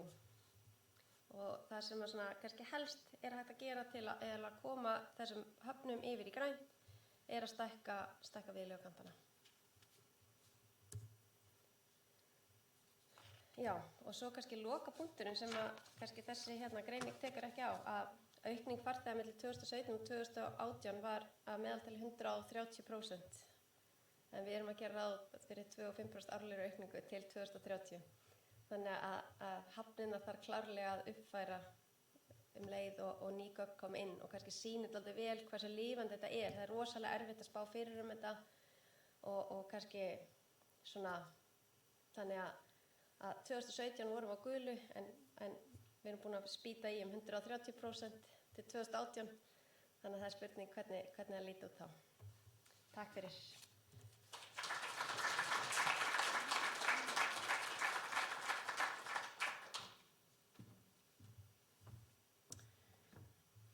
Komið sæl. Ég ætla þess næstu 15 mínúturnar eða svo að fara yfir með okkur niðurstöðu fyrir fráveitur og vatnsveitur og svo ætla ég að enda á því að fara yfir úrgangsmálin. Svona aðeins í byrjun varðandi fráveiturnar þá er það þannig þegar verið er að mæla áhrif skólps á náttúru að magn skólps er yfirleitt mælt í því sem er kallað persónueining. Og við erum með einn vísi fyrir fráveiturnar og það sem að þessi vísir á að mæla, það er í raun og veru hversu hátt hlutfallið af hreinsuðum persónueiningum er af allri heildinni sem er verið að losa í annarkvort sjó eða ferskvatn. Í flestum tilfellum er skólp losað í sjó á Íslandi en það er einstaka tilfelli sem er verið að losa í ferskvatn. Þessum aðstæður eru þannig landfræðilega. Og við styðjumst þarna við reglugerðina fráveitur og skólp og notumst við það sem okkar mælikvarða erum við að hreinsa skólp á þéttbýlisstöðum landsins þannig að við uppfyllum kröfur og það er það sem að vísirinn mælir. Aðeins varðandi gögnin sem við erum að styðjast við þá höfum við stuðst mikið við ástandskýrslur Umhverfisstofnunar. Sú síðasta var gefin út 2017 og byggð á gögnum frá 2014. Ástandið hefur aðeins lagast síðan þá en er svo sem svipað. Í þeirri skýrslu kom fram að 74% af íbúum landsins bjuggu við einhverja hreinsun á skólpi og það er rétt að minnast á það að þetta hlutfall er með því lægsta sem gerist meðal OECD-ríkjanna. Og þessi 74% eru að miklu leyti komin til vegna þess að Reykjavík og höfuðborgarsvæði búa við skólphreinsun. Fráveiturnar voru líka til umfjöllunar í skýrslu Samtaka iðnaðarins sem var gefin út sama ár 2017 og þar fengu fráveiturnar heldur slaka einkunn 2 af 5 mögulegum. Í samtökverkefninu, í greiningunni fyrir þá skýrslu var hins vegar aðeins annað tekið til greina í fráveitumálunum. Það var verið að horfa á öll fráveitumannvirki, það var verið að horfa á lagnakerfi líka ásamt hreinsunni en í þessari greiningu okkar erum við bara að horfa á hreinsunina. Við erum bara að horfa til þess hvort við erum að hreinsa skólpið áður en við hleypum þau út í viðtakan. Við horfum ekki heldur í þessari greiningu á fráveiturhreinsun á náttúrustöðum. Það er ekki hluti af þessu álagsmati en mjög líklegt að það verði það í þegar verkefni heldur áfram að þróast. Dembum við bara beint í niðurstöðurnar. Þetta svo sem kemur örugglega fæstum og óvart að núverandi ástand fráveiturhreinsunar er yfir þolmörkum. Við settum álagsmörkin þannig, bara út frá sérfræði áliti, að ef að minna en 80% af öllu skólpi sem er losað, og það er þó skólp frá bæði íbúum og iðnaði og ferðamönnum í þeim mánuði þar sem ferðamenn eru flestir á landinu, ef við erum að hreinsa minna en 80% af þessu skólpi, þá erum við komin yfir þolmörk. Og við erum með ferðamönnum, þá erum við að ná að hreinsa 70% af því skólpi sem er losað.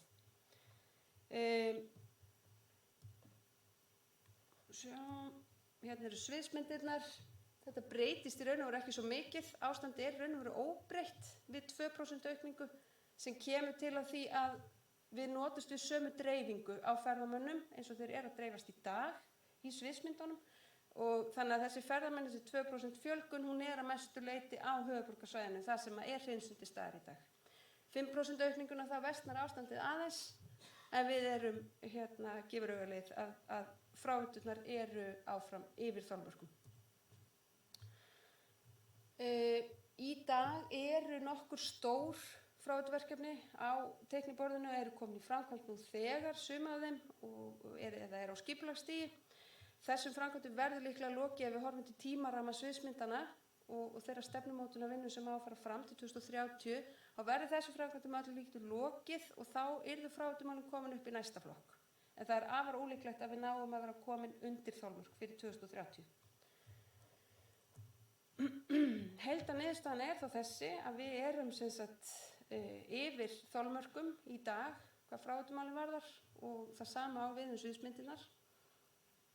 Eins og ég nefndi í upphafi þá erum við ekki að horfa til frávíturmála á náttúrustöðunum. Þar eru frávíturmálin í sumum tilfellum ekki uppfylla ekki kröfur reglugerðar og það er í sumum tilfellum vegna þess að frávíturkerfin þar voru upphaflega hönnuð fyrir ákveðin fjölda, uppfyllti kröfur þá en gera það ekki í dag því fjöldin eða notendur kerfisins eru orðnir miklu fleiri. Þannig að þar hefur ekki alveg náðst að halda í við þessa öru þróun. Við erum líka í þessu álagsmati að mæla í raun og veru bara ástand innviðanna. Við erum að horfa á það hvort við erum að hreinsa eða ekki og hvort að hreinsikerfin anna auknu álagi. Við erum ekki að horfa á hvernig viðtökunum sjálfum líður, hvernig lífríki sjávar líður við aukna losun. Til þess þarf að bæta í gagnagrunnin hvað varðar ástand á viðtökum skólps á Íslandi. Það er svona hlutur sem að vonandi bara kemur inn í svona verkefni seinna meir. Við förum þá yfir í hreina vatnið, úr óhreina vatninu yfir í hreina. Vísirinn fyrir vatnsveitunar hann er tvískiptur. Það er annars vegar verið að horfa á vatnsgæðin og þar erum við auðvitað ekki að horfa á, við erum ekki að meta álagið vegna fjölgunar ferðamanna á vatnsgæðin heldur öfugt. Eru vatnsgæðin nógu góð á þeim stöðum þar sem ferðamenn dvelja? Og svo erum við að horfa á vatnsnotkun. Hvort að ferðaþjónusta og fjölgun ferðamanna er að koma okkur yfir þolmörk hvað varðar aðgengi að vatni. Heildarfjöldinn af vatnsveitum er tæplega 800 á Íslandi en þær eru flestar skilgreindar sem stærri vatnsveitur, það þjóna fleiri en 500 manns og þær þjóna 94% af þjóðinni. Þannig að flest okkar eru tengd því sem kallast stærri vatnsveita. Stærri vatnsveitunar eru almennt í eigu og rekstri sveitarfélagana en þær minni eru þá í eigu einkaaðila. Náttúru- og ferðamannastæðirnir eru í sumum tilfellum og mörgum tilfellum tengdar því sem að skilgreinast sem minni vatnsveita og við höfum svolítið rekist á það í þessu verkefni. Það er ákveðin skortur, það er ákveðin áskorun að nálgast gögn minni vatnsveitunar. Það er meira aðgengi að gögnum stærri vatnsveitunar. Það var gerð ágætis rannsókn fyrir nokkrum árum síðan á vatnsgæðum á Íslandi og þau eru almennt góð hjá stóru vatnsveitunum og styrkur örvera er þar að mælast venjulega undir viðmiðunarmörkum og þungmálmar mælast afar sjaldan. Þetta er eins og rannsóknir sem eru gerðar sjaldnar á minni vatnsveitum. Það er sjaldnar verið að mæla fyrir þungmálmum og öðrum slíkum mengunarefnum en vatnsgæðin hefur alveg komið í ljós. Þau eru lakari hjá minni vatnsveitum. Þetta var svona aðeins vatnsgæðin. Hvað varðar afkastagetu vatnsbóluna þá liggja fyrir gögn afkastagetu vatnsbóla á höfuðborgarsvæðinu en það náðist ekki að afla þess að gagna afkastagetu vatnsbóla utan höfuðborgarsvæðisins. Þegar ég tala afkastagetu þá erum við að horfa á það bæði þau vatnsból sem er verið að nota í dag en einnig þau sem eru á skipulagsstigi og verða tekin í notkun síðar. Niðurstöðurnar eru þó þessar, annars vegar fyrir vatnsnotkunina á höfuðborgarsvæðinu og svo fyrir gæði neysluvatnsins. Ef við horfum fyrst á vatnsnotkunina þá sjáum við það að vatnsnotkunin er bæði í núverandi ástandi og í sviðsmyndunum undir þolmörkum. það kom líka í ljós í þessari greiningu að vatnsnotkun ferðamanna er mjög takmarkað hluti af heildar vatnsnotkun. Þannig að það er ekki mjög mikil áhrif af fjölgun ferðamanna á vatnsnotkunina. Hvað gæði neysluvatnsins varðar þá eru stærri veiturnar á mörkum þess að vera undir þolmörkum. Við settum markið ansi hátt þarna. Það var nú margir sem hafa fengið svolítið áfall þegar sjá hérna súluna hægra megin og hafa túlkað þannig að rauði hlutinn er svo stór, við hljótum að vera mjög slæmum málum, en það er akkurat öfugt í raun og veru. Við setjum bara markið mjög hátt. Þannig erum við að horfa á það hversu mörg tilfelli mælingar á vatnsgæðum fara yfir einhver viðmiðunarmörk. Og þannig viljum við ekki að þau fari yfir þessi viðmiðunarmörk í meira en 1% tilfella. Þess vegna er græna stikan nánast bara, hún er varla sjáanlega þarna í botninum. En vatnsgæðin hjá minni vatnsveitunum, þau eru við þolmörk, þau eru að nálgast að fara yfir þolmörkin. Við hins vegar fórum ekki út í það að framreikna fyrir vatnsgæðin. Okkur fannst við ekki geta reiknað okkur fram til þess hvernig vatnsgæðin myndi verða, en það má alveg leiða líkur á því að ef ekki verið farið út í neina framkvæmdi, sérstaklega hjá við minni veitur, að þá verði ástandið auðvitað bara óbreytt ef ekki verra. Heildartúlkunin er þá sú að vatnsnotkunin er í öllum tilfellum undir þolmörkum. Og við erum töluvert frá því að fara upp í næsta flokk, líka við sviðsmyndirnar. En vatnsgæðin setjum við á gult og vorum með ansi góð gögn í höndunum til þess að meta þetta. Þannig að okkur fyrst við með nokkurri vissu geta sagt að við erum þarna svona farin að nálgast þolmörk þótt við séum nær því að vera í græna flokknum. Og svo aftur bara undirstrika það að gæði neysluvatnsins, þetta eru auðvitað bara vísir þetta er svona ákveðin öryggisvísir sem er tekin með til þess að meta það hvort að vatnsgæðin eru eins og við viljum hafa þau, af þeim standard sem við viljum hafa þau þegar ferðaþjónustan er annars vegar. Þá er það síðasti flokkur, ég held að sé að slá bara metin að Þorbjargar, það er innbyrðis keppni hjá okkur. Það eru úrgangsmálin. Í úrgangsmálunum þá horfum við til þess hversu mikið er í raun og veru leyfilegt að urða af úrgangi á landinu. Við hefðum getað horft til annarra þátta eins og flokkunar og sorpi, en við ákváðum að fara þessa leið út af því að rannsóknir erlendis hafa sýnt að það er í raun og veru minna flokkun hjá fólki á ferðalögum og það er mikill hluti af sorpinu sem þar af leiðandi það fer til förgunar. Við ákváðum að horfa til stærri urðunarstaða á landinu. Það eru urðunarstaðir sem eiga að urða meira en 2000 tonn á ári eða meira. Og þetta eru urðunarstaðirnir Álfsnes, Fíflholt, Stekkjavík, Þernunes og Melur í Hornafirði og Tjarnarland í Fljótsdalshéraði. Svo tókum við sorpbrennslustöðin á Kölku og Suðurnesjum líka með. Þar horfðum við bara á afkastagetu Kölku til að farga sorpi. Fyrir landi í heild þá má í raun og veru samkvæmt starfsleyfum urða tæplega 178.000 tonn á ári, en við vorum komin aðeins nálægt í árið 2017 þegar verið var að urða eða brenna 177.000 tonnum það árið. Þannig að þar vorum við að nýta 99% af því magni sem að starfsleyfin segja til Við reiknum með að sorp frá ferðamannu sé að meðaltali 1,5 kíló á dag frá hvernig ferðamanni og eins og ég sagði þannig að það fari að mestu leyti í förgun og það fari ekki mikil flokkun á sorpinu fram. Niðurstaðan fyrir úrgangsmálin er eins og fyrir fráveiturnar. Ástandið er komið yfir þolmörk í dag. Við setjum þarna álagsmörkin eins og Ólafur talaði fyrir morgun. Við setjum álagsmörkin þannig að ef við erum að urða 85% af starfsleyfismagninu, samanlegu starfsleyfismagni yfir allt landið í heild, ef við erum undir 85% þá séum við á grænu. En þannig erum við komin upp í 99% sem er dálítið yfir mörkum fyrir þennan efsta rauða flokk.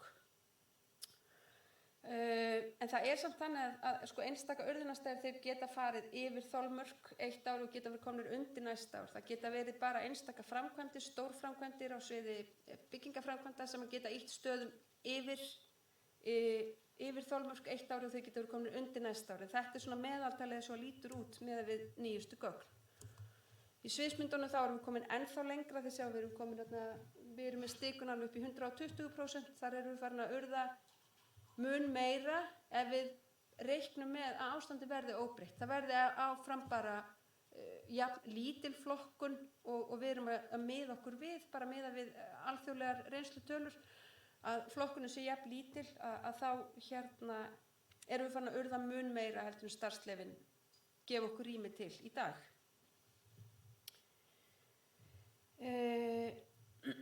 Heildartúlkunin er þá þessi.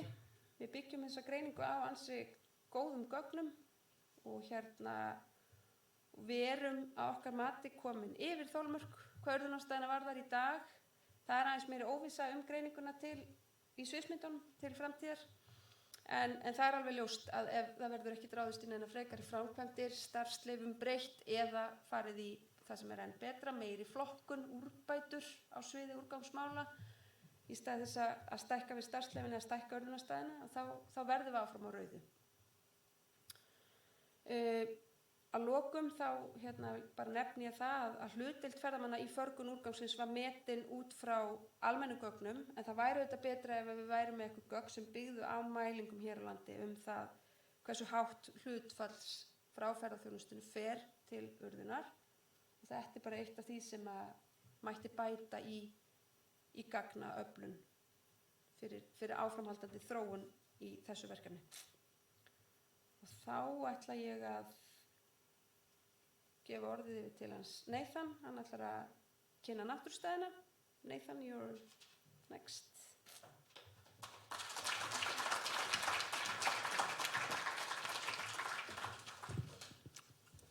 Góða daginn. First, I'd like to thank you for allowing me to speak English with you. And I'm also going to do my best to spare you my terrible Icelandic pronunciation. So thank you for that. I appreciate it very much. I'm here to talk with you about the nature site component of this project and other way. The first thing to note about the nature site component of this project is that we have multiple types of indicators. We have indicators that measure the conditions of the nature sites themselves, and we have indicators that measure the experience of these nature sites, the experience of them from the foreign tourist perspective, and the experience of them from the Icelandic resident perspective. We'll walk through these indicators in the presentation. I do want to note that the thresholds that we use to evaluate the condition of nature sites were determined by the working group based on expert judgment and international comparison, and to the extent possible with our site level assessments, we tried to align those thresholds with the thresholds that the environmental agency is using. A few thoughts about the future of this nature site component of things. One is that some of the major sites, like Þingvellir National Park, are not included in the site level assessment right now because of the data source, and we think that they should be in the future. We think that these site assessments for the nature sites should be tied in some way to the volume of tourists visiting these sites, and we encourage this data to be collected on an ongoing basis so time series comparisons can be made. Okay, so what are our data sources for these indicators? For the site level assessments, we're using the environmental agency's assessment program. The environmental agency every year, for the past 2 years, has assessed over 100 of their sites on a number of different criteria. We got their data, they shared their data with us. We pared that data down to the sites that included, that have substantial tourism use. That comes out to just over 70 sites. and within there used aggregate scores for planning and management, for the condition of infrastructure, and for the quality of natural and cultural resources at these places. For the experience of tourist sites, we have two types of data feeding into this indicator system. One are evaluations from foreign tourists, and that data is collected from the border and follow-on surveys conducted by Ferðamálastofa. And the other body of information is evaluation of Icelandic residents with respect to the condition of nature tourism sites, and those come from the Mood of the Nation surveys that have most recently been conducted by RMF and supported by Ferðamálastofa. Okay, so those are our data sources. Let's look at the nature site assessments. So quickly, everybody's pointing at this screen and never at that one. On the left, we have the planning and management score. In the center, we have the infrastructure score. And on the right, we have the nature site condition score. And I should highlight that each of these scores are composites. So the environmental agency is evaluating multiple criteria, 8 to 12 criteria within each of these columns on a 0 to 3 basis. And then those individual scores are composited up into these indices. So what do we see here? On the whole, we see that the condition of nature sites is approaching their limit. They're in the yellow category. And specifically, the planning and management score is just over the threshold into the beyond, into the red category. I want to note that individual scores for individual sites, we said we had over 70 sites in this set. Scores for individual sites vary widely.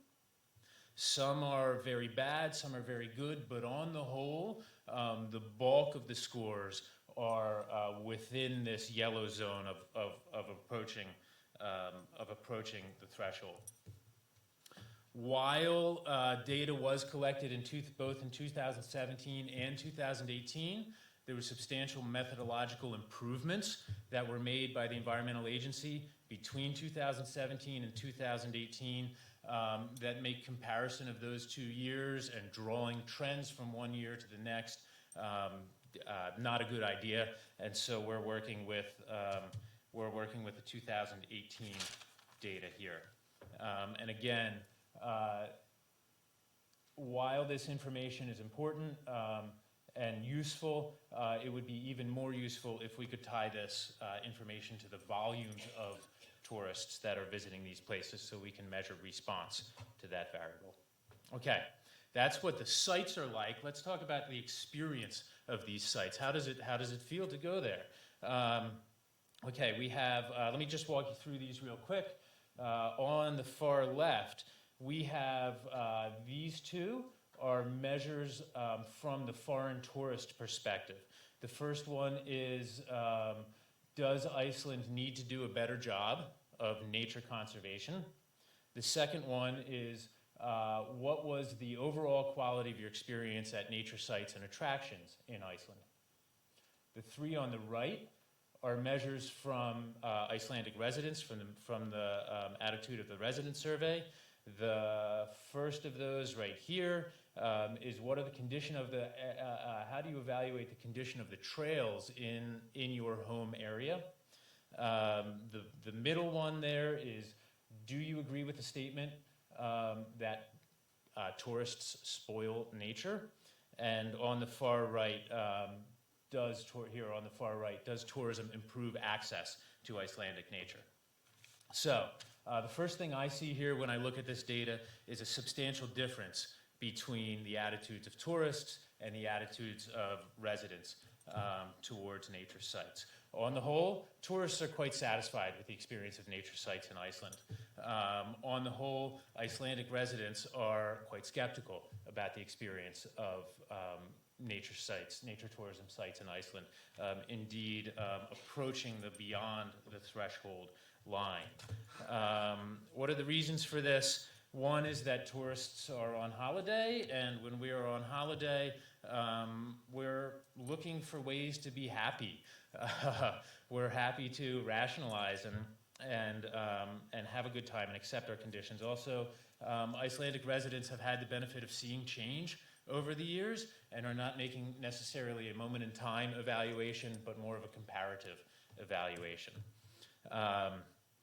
Because of the lack of time series data, we're only able to make projections about the effects of growth for 2 of these attitude of the resident measures here.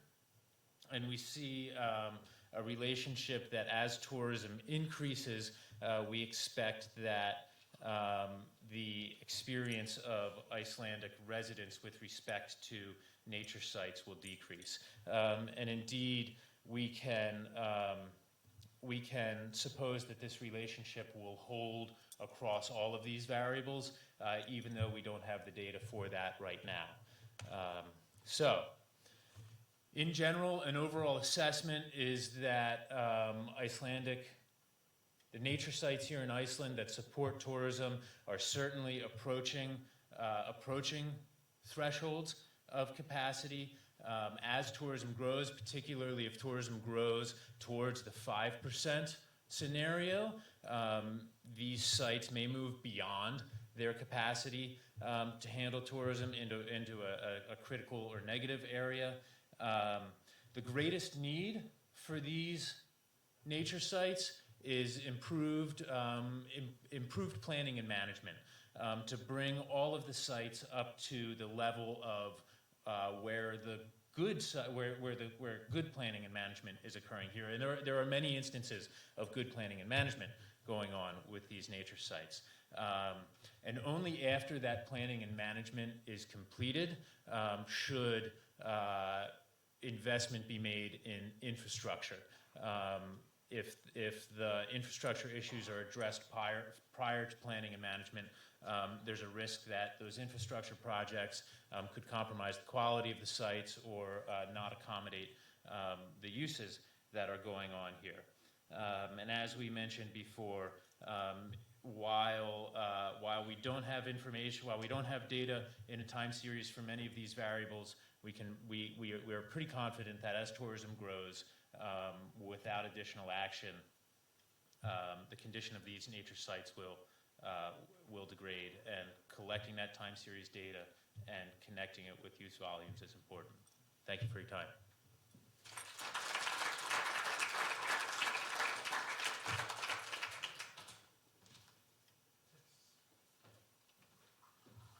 Thank you, Nathan.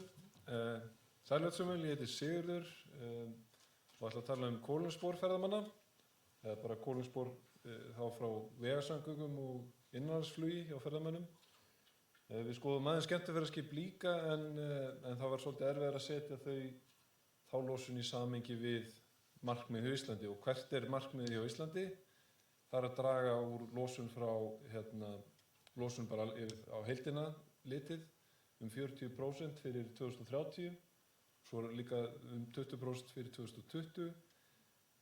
Þannig við notum það sem viðmið og við setjum í rauninni losunina sem eiga sér stað í dag, bæði frá íbúum og ferðamönnum, í samhengi við hversu langt erum við frá þessu markmiði. Þannig að það eru vísarnir sem að Þannig það eru vísarnir sem við ætlum að skoða hérna. Þeir byggja á því hvort að losun sé meiri en markmiðið, sem markmiðið 40% samdrátt fyrir 2030, eða hvort að losunin undir markmiðið. Þannig þessi vísir sem við horfum á. Aðeins forsendunar, eins og ég sagði, við erum að taka vegasamgöngur, við erum að taka notkun á samgönguinnviðum. Fyrir einkabílana þá gerum við ráð fyrir rafvæðingu samkvæmt svona líklegustu spám. Það hefur nú verið gerðar nokkrar spár og við tókum svona bara óbreytt ástand spána ef að sami afsláttur af virðisaukaskatti og það sem hefur verið gert heldur bara áfram. Bílaleigubílarnir, þeir hafa dregið lappirnar, getur sagt. Það hefur hvað segja, ég held að það hefur verið minn en 1% voru svona vistorku bílar hjá bílalegunum, þó að það sé orðið miklu hærra, þá er ég að tala um nýja bíla. Þannig að þeir eru búin að draga lappina þar og við gerum ráð fyrir að það haldi áfram í þessum sviðsmyndum. Fyrir hópferða og vörubíla og slíkt sem á þannig að við hópferðabíla fyrir túristana en hitt fyrir íbúða bara, að það lækki lítillega samkvæmt svona spálíkani sem við höfum aðgang að. Innanlandsflugið, það er engar tæknilausnir þannig á döfinni þar, þannig að við gerum það fyrir að losunin, eða hvað segja, losunarstöðin, losun per kílómetra eða per einstakling haldi svo saman. En já, hvernig eykst losunin? Við gerum það fyrir að hún aukist þá bara með auknum íbúðafjölda og líka fjölda túrista. En þá tökum við tillit til þess að losunarstöðull, eða losun per kílómetr, er að breytast hjá aðalega einkabílum. Kannski mest út af rafvæðingu. Hérna er smá graf sem ég þarf að útskýra. Þetta er bara þá í rauninni losun frá, nú erum við að horfa á vegasamgöngur, bíla og óferðabíla, einkabíla og slíkt. Frá 2016 til 2030. Og hérna horfum við á losun og við sjáum þessi grái bútur er hlutur ferðamanna. Og við erum annars að horfa á 2% sviðsmynd og hins vegar 5% sviðsmynd. Og hvað með markmið okkar?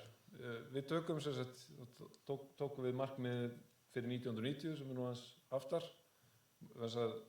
Þessi samdráttur í losun, hann er alltaf settur í samhengi við árið 1990, dragur losun dragur losun 40% til 2030 miðað við 1990.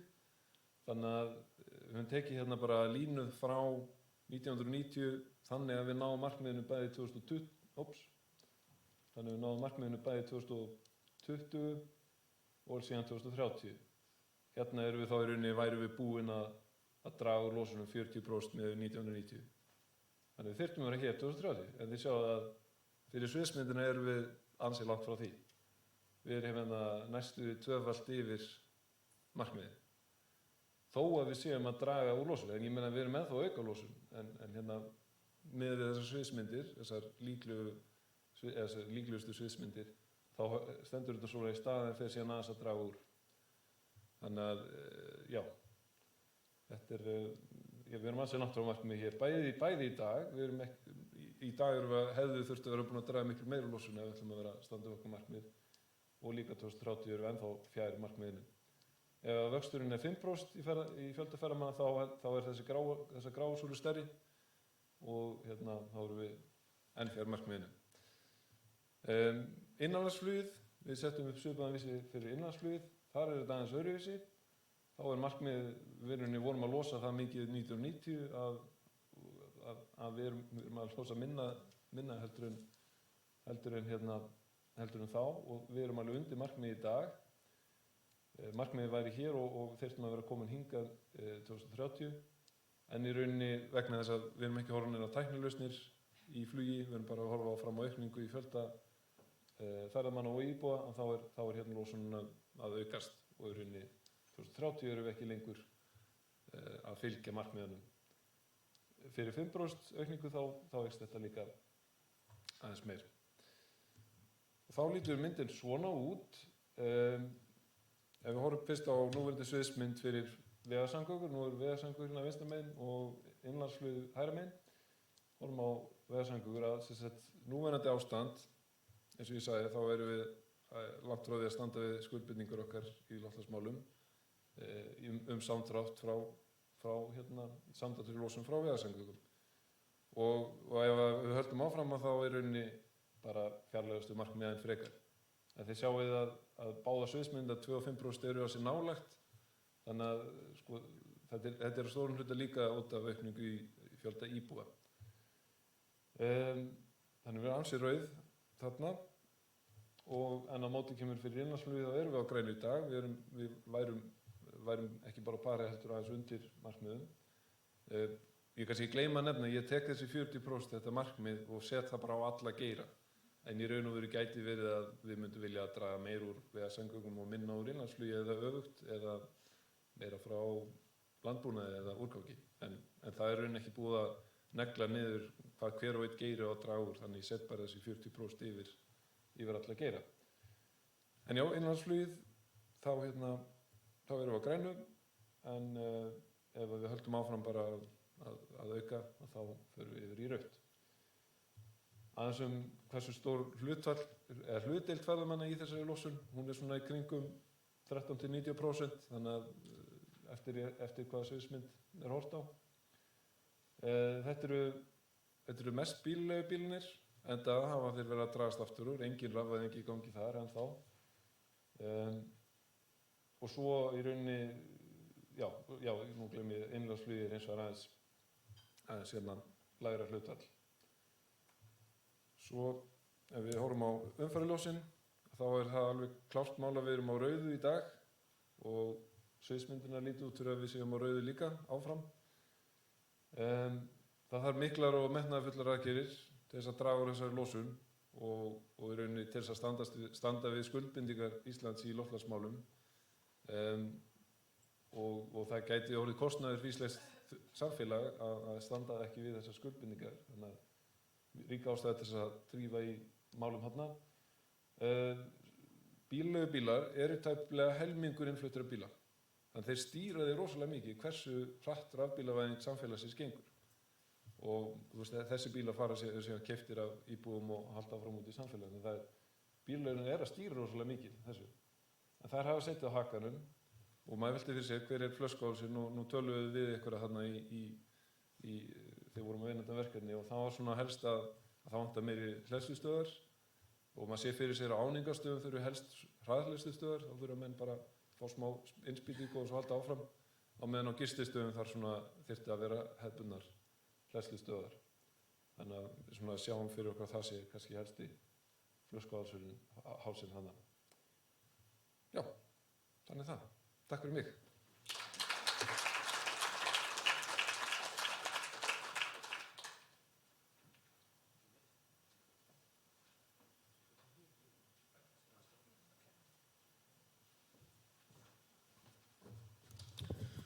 Sæl aftur.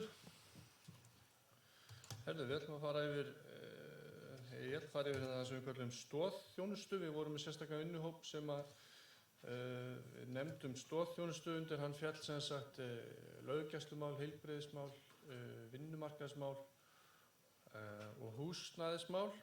Þannig að það voru ansi svona fjölbreytt efnistökin þar.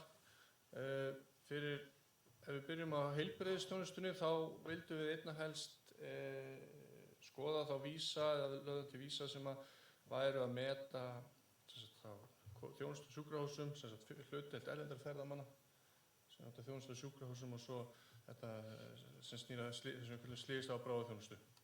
Sjúkraflutningum sem að við tengjum við slys og óhöpp og svo vorum við einnig að skoða komuður þeirra á heilsugæslustöðvar. Það er aðeins, við matið á þessu notu við notast heilbrigðisstofnanir við svo kallaða gervikennitölu. Hún er stundum líka kallað kerfiskennitala víst.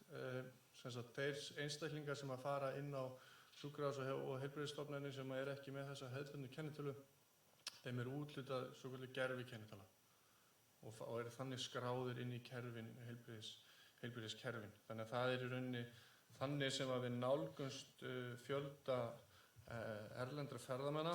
Það getur verið að einhverjir erlend vinnuafl sem er ekki komið með kennitölu sé hann inn í þessum gögnum, en það er eitthvað sem við leggjum til að verði útfært frekari á næstu stigum. Mati og þolmörkunum í þessum málaflokki, heilbrigðisþjónustunni og löggæslunni er nokkuð erfitt vegna þess að það fer verulega bara eftir því fjármagn sem að ríkið veitir í málaflokkin. Við gerum þá í rauninni bara ráð fyrir óbreyttu fjármagni, óbreyttu skipulagi og óbreyttu aðstöðu til þess að veita þessa þjónustu. Ég er hérna með mynd, þetta er fjöldi koma erlendra ferðamanna og slysa á bráðaþjónustuna, fyrir bráðaþjónustu. Þannig að þeir eru þarna 1300 árið 2010 og komin upp í 4300 árið 2017. Það sem ég gerði líka og sést nú kannski ekki alveg nógu vel er að ég reiknaði hérna fjölda slysa, það er hérna efri línan sem að liggur hérna. Þetta er fjöldi koma á slysa á bráðaþjónustu per 1000 ferðamenn. Svo við náum að einangra það svona aðeins út, hvernig þessi slysatíðni hefur verið að þróast og hún hefur verið svona að fikra sig heldur niður á við. Var hérna nærri 3 2012 og er komin hérna undir 2 komur per 1000 ferðamenn innan slysa á bráðaþjónustu.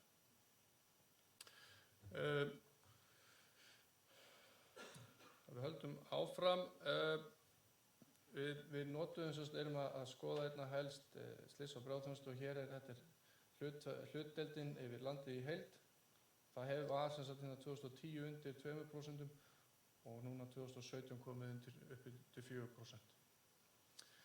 Það er líka nokkur misjafnt á milli landshlutana hvernig álagið er og hérna til dæmis þessi dökkbláa lína hér, þetta er álagið á Selfossi. Þannig að það er töluvert meira heldur en fyrir landið í heild og var komið hérna upp í 7% árið 2016 eða ekki. Þannig að þetta er eitt sem við leggjum til að sé skoða frekar, það er hvernig álagið á heilbrigðisstofnunina dreifist landið og mjög misjafnt á milli stöðanna. Það er einnig sko áhugavert að við þurfum að hugsa það hvernig það er alla jafna erfiðara að þjónusta erlenda ferðamenn heldur en Íslending, segir heilbrigðisstarfsfólk. Bæði vegna þess að það kannski er ekki með þessa kennitölu, það er ekki með neinar upplýsingar sig í kerfunum okkar og það er auðvitað kannski ekki tungumálaörðuleikar og þvíumlíkt. Það er alla jafna erfiðara að ekki allavega auðveldara að þjónusta ferðamenn. Varðandi vísan okkar, að þá erum við hérna með 4 vísa, hlutdeild hérna lengst til vinstri, hlutdeild erlendra ferðamanna af heildarkomum á sjúkrahús. Það var núna þannig rétt rúmlega á 2017 rétt rúmlega 1% og við setjum það á gult ljós.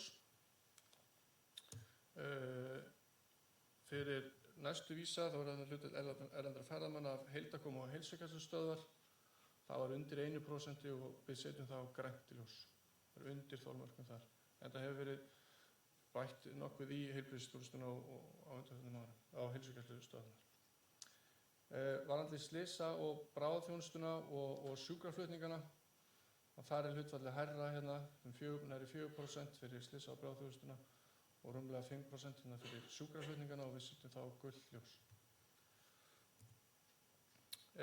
Varðandi vísana þá sem sagt við gerum ráð fyrir því að eins og Óli fór yfir áðan með mannfjöldaþróun að hún er 0,6% á ári. Þannig að 2% vöxtur í fjölda ferðamanna og 5% vöxtur í fjölda ferðamanna er sem sagt umfram vöxt mannfjölda hérlendis. Þannig að með við óbreytta umgjörð heilbrigðismála þá erum við að fikra okkur ofar á súlurnar og erlendu ferðamennin þá reynir meira á heilbrigðisþjónustuna.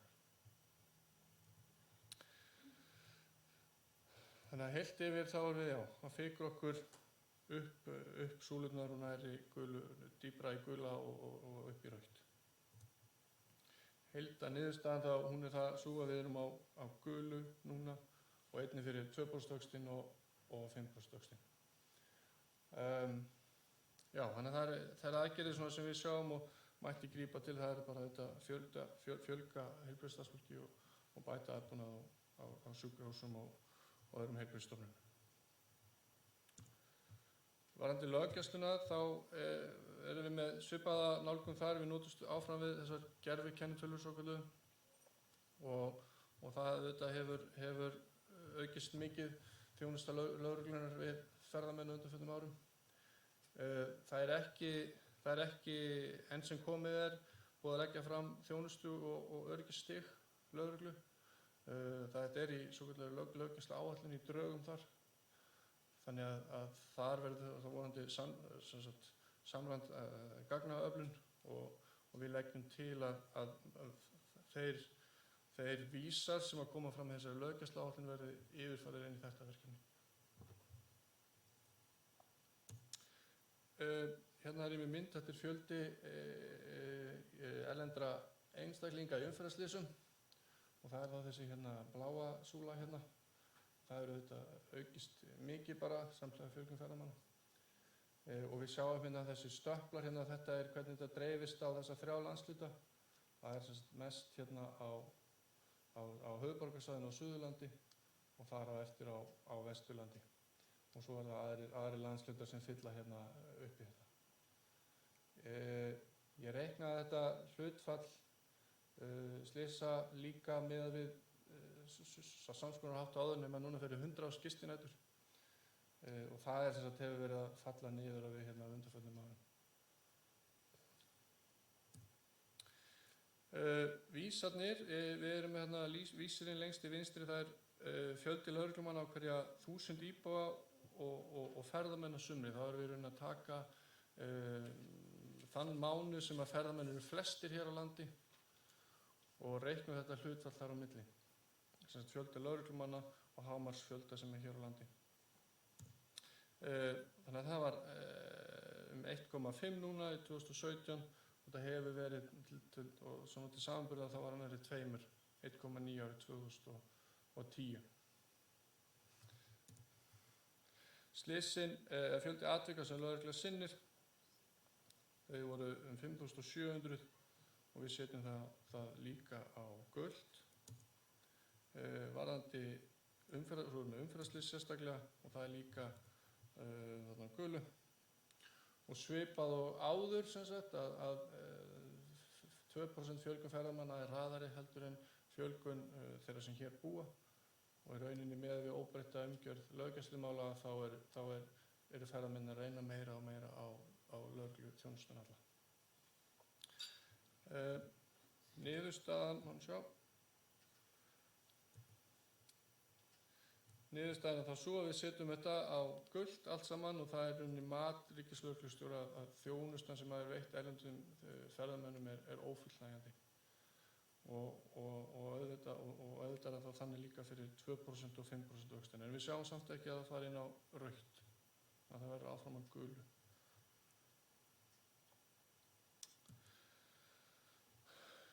Húsnæðismarkaður við vildum sem sagt nálgast á einhvern hátt fjölda þeirra íbúða sem eru leigðar út á þessum vefsíðum, sem sagt íbúðarhúsnæði sem eru leigðar út á vefsíðum, svona eins og Airbnb. Þannig að á þessum síðum er alls konar framboð og alls konar, hvað maður segja, boðið fram alls konar húsnæði, það er til dæmis sumarbústaðir og gistiheimili eru þarna og alls konar aðrir möguleikar. Við fengum sem sagt gögnin sem að liggja að baki liggja í mælaborði í ferðarþjónustuna sem eru frá þarna AirDNA sem er svona gagnaþjónusta við Airbnb. Og við sem sagt fórum í gegnum all gögnin og hreinsum þau þannig að við tókum út það sem við töldum að það gæti ekki verið íbúðarhúsnæði. Sem við tókum út gistiheimili, sumarbústaðir, alls konar svona huttur og fleira sem er í boði.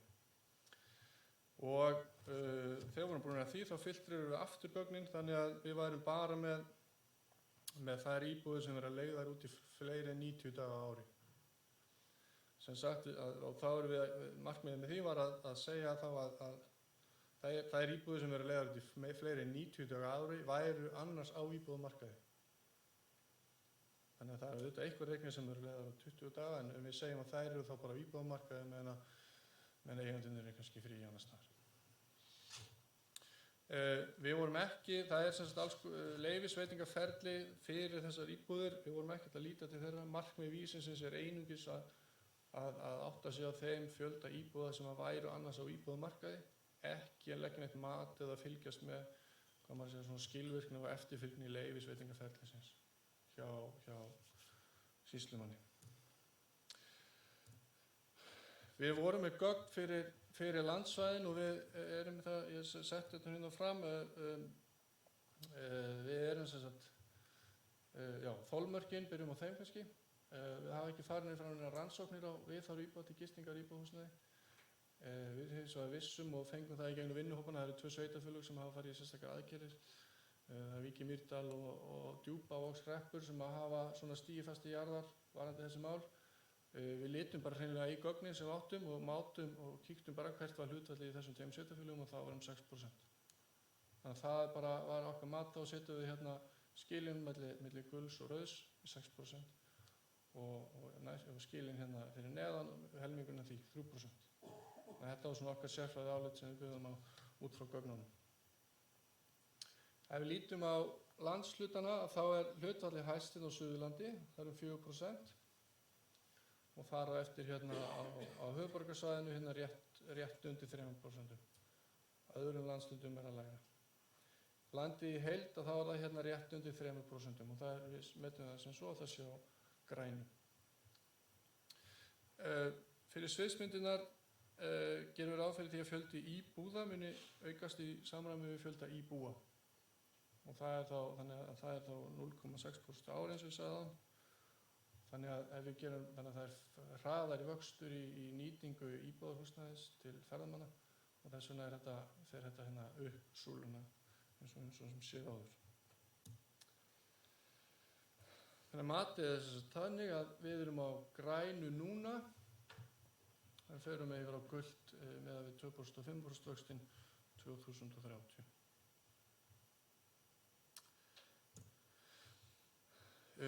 Vinnumarkaðsmál. Þetta var ansi erfiður málaflokkur, það er lítið gögn og hérna við í rauninni, við okkur var ætlað að samkvæmt fyrsta áfanga verkefnisins, það var að vera með samsetningu vinnuaflsins með aldur, kyn og þjóðerni og það þarf að fara í verulegar úrbætur á gagnasöfnun og úrvinnslu á gögnum varðandi ferðaþjónustuna. Þannig að það er bara það sem við leggjum til og við erum ekki með þolmörk, við erum ekki með þessar súlur fyrir þennan málaflokk að svo stöddu. Svona allir aðeins að varpa ljósi á þetta, þá eru þær birt gögn hjá Hagstofunni það sem þið kalla innflytjendur sem að starfa í mismunandi atvinnugreinum og ég er hérna með þróunina hvernig hún hefur verið hjá innflytjendum sem að vinna í ferðaþjónustu. Hagstofa notar Hagstofa notar þetta orð innflytjendur og það eru einstaklingar sem eru fæddir erlendis, eiga foreldrar sem eru fæddir erlendis og báðir afar og báðar ömmur eru fæddar erlendis.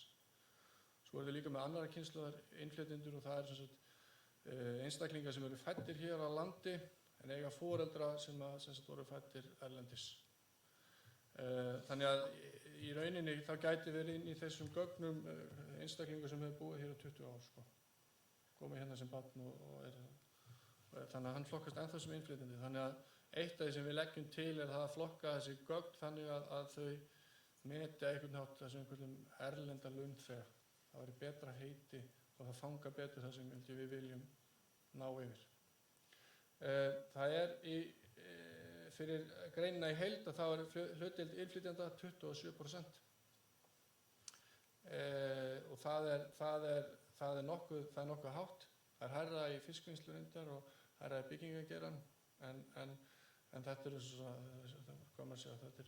þessi þrír atvinnuvegir þar sem hlutvall innflytjenda hvað hæst. Það var erfitt að fá alþjóðlegan samanburð varðandi þetta en við vorum með gögn frá OECD og þar þessi hlutdeild okkar var 4% lægri í ferðaþjónustu meðal til annarra landa. Varðandi kynjasamsetninguna þá er ég með línu þetta er fjöldi karla á vinnumarkaði, öllum vinnumarkaði og hérna fjöldi kvenna þá. Það eru 53% af vinnumarkaði voru karlar. Í ferðaþjónustunni þar er hlutfallið mun jafnara og var bara alveg jafnt 2017. Akkurat 50% karlar og 50% konur. Þannig að kynjahlutfallið er bara jafnar í ferðaþjónustunni. Varðandi aldurinn þá er hann erfiður að því leyti að Hagstofan birtir bara tvenns konar bil og þau eru bæði mjög víð. Þau eru annars vegar 16 til 74 ára og hins vegar 25 til 64 ára. Þannig að þetta eitthvað sem það bara að vinna úr sko, og betrumbæta. En sem sagt, ef við skoðum hérna þrengra bilið þá hérna 80% af fólki sem á vinnumarkaði í heild á þessu bili hérna 25-64. Ef við horfum á ferðaþjónustuna inn og sér þá það hérna nokkru lægra og hérna cirka 65% af fólki sem í ferðaþjónustu 25-64. Þannig að það 35% af fólki inn í ferðaþjónustunni sem sagt annars vegar yngri en 25 ára eða eldri en 64 ára. Mín tilgáta þessu og þessi yngra. Og það var nú svona það sem vinnuhópurinn minn var nú svona sammála með mér. En við þurfum bara að bæta í þarna, varðandi gagnaöflun. Við vildum líka skoða menntun sem tengist ferðaþjónustunni og við tókum saman hérna gögnum þessar brautskráningar og þetta eru brautskráningar af öllum menntunarstigum í flokki sem kallast hérna hótel, veitingahús og veisluþjónusta. Þannig að hérna frá 1995 þá hefur þetta verið þetta á bilinu 150 og niður í 100 og svo aftur upp í 150. En þetta er ekkert fylgt eftir þessari miklu þróun sem við séum fjölda ferðamanna. Brautskráningar frá brautum sem nefnist hérna, námsbrautum sem nefnist ferðamennsku og afþreying, það hefur aukist verulega á undanförnum árum. Ég ætla líka að nefna hérna að það náttúrulega hefur sett á stað fót hæfnisetur ferðaþjónustunnar til þess að vinna að þessu, auka hæfni starfsfólk og gæði innan greinanna. Þannig að þetta svona í þeim farfi þarf verið að þróa þetta áfram. En það þarf að finna einhverja betri tölulega mælikvarða til þess að setja inn í þetta verkfæri sem við erum að þróa. Eitt sem kom oft upp og ég vil líka nefna það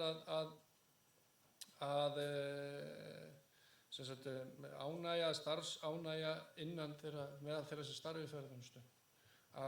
Og það komið í könnun hjá Ferðamálastöð, komið inn spurning sem kallast á ensku svona turnover intention. Áform að skipta starf. Á umferðarljósunum þá bara erum við okkar besta mat, það bara að við erum að græna alls staðar þar. Þetta bara eins og staðan núna, þá getum við ekki gert betur en þetta. Nathan, gjör svo vel.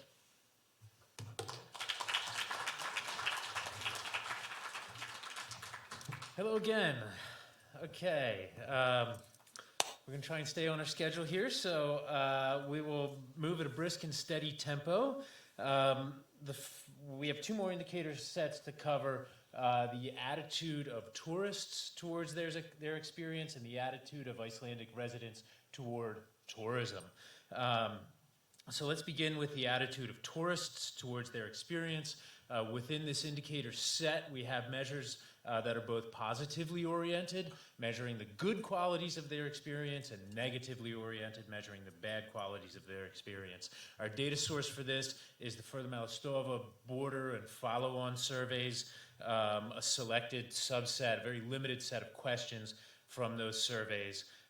Throughout this process of this project, we made some recommendations for improvement of that data collection system to better feed these needs, and those improvements are being implemented, and so we're very happy about that. The thresholds for this set of indicators were based on a combination of international comparison and the expert judgment of our working group.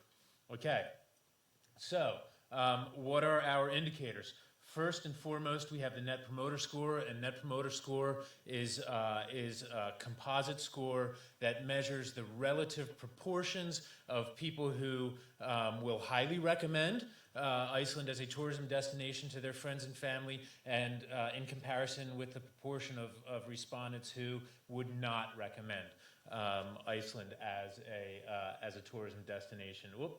And it ranges from -100 if everybody said, no, don't go there, to +100 if everybody said, you gotta go. Okay, we also have likelihood of return, how likely are you to return. Was your trip to Iceland a good value for money? We'll talk a little bit more about this one. Are you satisfied with the number of tourists that you saw at destinations in Iceland, a measure of crowding? And did your trip to Iceland meet your expectations? The first thing we see here is that by and large, tourists are happy. They're having a good experience here. They have positive attitudes towards tourism in Iceland.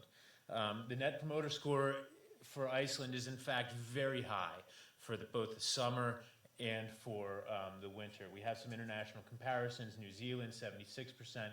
Finland, not percent, I'm sorry, 76 on this score. 47 for Finland, 43 for Australia. So you should feel proud about your Net Promoter Score. It is likely, however, we do predict that if tourism grows at both a 2% or a 5% level, that Net Promoter Score will decline and drop below the threshold drop into the approaching yellow zone with the thresholds that our working group set in this process. What next? On a measure of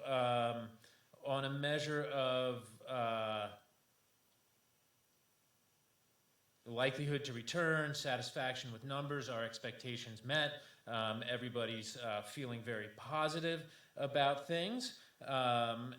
The summer, the likelihood of returning in summer is lower than the likelihood of returning in winter. And I think that has to do with the nature of tourists who visit during the summer versus the winter. As tourism increases in the future, it's likely that satisfaction with the numbers, the crowding measures for tourism, will decrease and slip into the yellow zone from the green.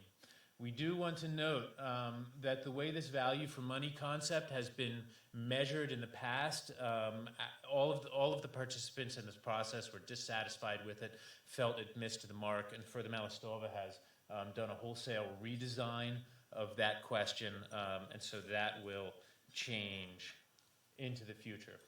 So where are we now? We're solidly in the green now. Tourists are happy. However, if tourism use increases at the 2 or 5% levels in the future, it's likely that this situation will degrade and approach thresholds, and that's particularly seen in that NPS score, the Net Promoter Score. And I do want to highlight that Further Malistova has begun implementing many of the suggestions we've made through this project. Okay, the attitude of Icelandic residents towards tourism. Like the attitude of tourists, we have both positively oriented and negatively oriented measures. The data inputs for this segment are coming from the Mood of the Nation surveys conducted by RMF, supported by Further Malistova. We have data from 2017, 2015, and something a little bit different to note about the thresholds for this set of indicators. There was a lot of uncertainty about where do we put these thresholds. What is good enough when it comes to the attitudes of Icelandic residents towards tourism? And so for this set of indicators, we decided to have a pretty wide approaching yellow zone in the middle that stayed consistent across our indicator sets.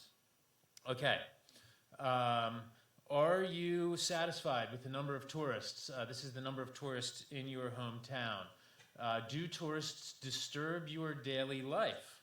Are there places that you don't visit anymore because of tourism? Do you see economic benefits in your hometown from tourism? And has Icelandic society changed for the better because of tourism? That's what we've got. First thing that I see when I look across this is a very different picture of the attitudes of residents in comparison to the attitudes of tourists. We are solidly in the approaching threshold zone here. When it comes to tourism satisfaction with numbers in the summer and the winter, they're both very similar, but the data behind this is very different. Most respondents who didn't say, yeah, the numbers are about right, in the summertime said there are too many, and in the wintertime said there are too few. So there are seasonal dynamics going on behind these numbers. I also want to, and as tourism increases in the future, if tourism increases in the future, we see summertime respondents becoming negative, going beyond thresholds, whereas wintertime responses actually improve a little bit, and that's a reflection of this dynamic that I just discussed. With respect to the daily disturbance, are there places that you avoid, and the social change measure, these are in the yellow on the whole right now, but there's a lot of local variation behind these numbers. Different places, respondents from different places around the country respond very differently to these, but working at an aggregate national level as we are in this project, this is where we wind up. And like with the attitude of tourists, the attitude of the residents, our sort of economic variable here, do you see economic benefits from tourism in your hometown? We were dissatisfied with the way that was measured in the past and are recommending improvements to that in the future. So on a whole, with respect to the attitude of residents towards tourism in Iceland, the situation is approaching the threshold.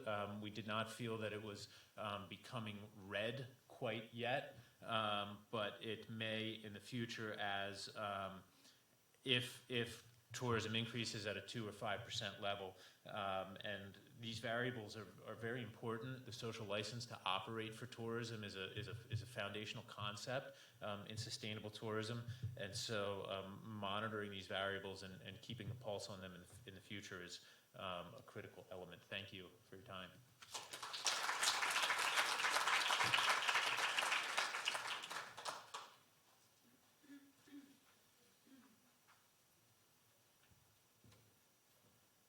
Ég ætla að fá að byrja á að lýsa yfir ánægju minni með það hvað eru margir ennþá í salnum. Ég hef ekki séð marga dotta nema á mínu borði. Nei, það var ekki þannig. Ég ætla aðeins núna að taka saman bara helstu niðurstöðurnar og ég ætla að taka með mér líðan sem ég hef.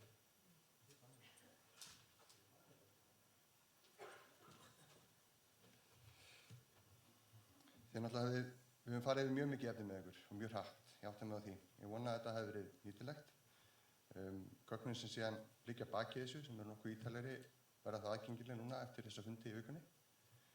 Ef ég tek saman bara alveg það helsta, eins og þið hafið séð, þá eru þarna þættir sem við teljum vera komnir að mörkum eða nálgast þau.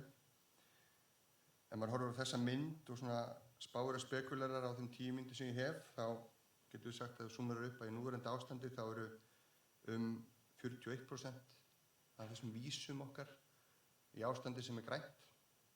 Við erum á svipuðum stað með það sem er að nálgast einhvers konar aðgerðabil, 36%, og við erum með 6% sem eru komin í rautt. Og þið sjáuð að þeir þættir liggja helst í því sem við köllum innviðir. Fyrir utan eitt þátt sem tengist þjóðhagslegu starfanum. Þegar við horfum síðan inn í framtíðina, þá sjáum við hvernig sumir þættir verða svona aðeins mildar á litin. Það eru þeir þættir þar sem við sjáum einhvers konar óvissu, varðandi gögn eða spá. En þróunin er svo að með 2% vöxt, þá þegar bætast við, það minnkar 10% í græna flokknum, fyrir 32% af þessum vísum hérna sem eru það grænu flokki. Það eru 52% eða 11 vísar sem eru komnir í gula flokkin. 11 af þeim eru með óvissu, og það eru 15% sem eru komnir í rauða flokkina, það sem við þurfum að fara að bregðast við. Og áfram inn í framtíðina, inn í 5% vöxtinn, þá er ekki stór breyting á milli þessara tveggja sviðsmynda. Við erum ennþá í 30-31% í grænum, 50% í gulum og 18% í rauðum flokki þar.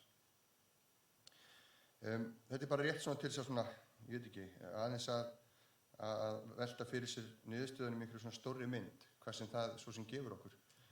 Það er eflaust betra að horfa aðeins niður í þessa þætti, Þetta fótsporið okkar, eða eins og við höfum verið að fara yfir þetta núna í dag. Þetta það núverandi ástand. Við erum að segja í heildina, þá séu það núna þjóðhagslega stærðir, svona okkar heildarmat það séu þættir það sem þurfa að bregðast við.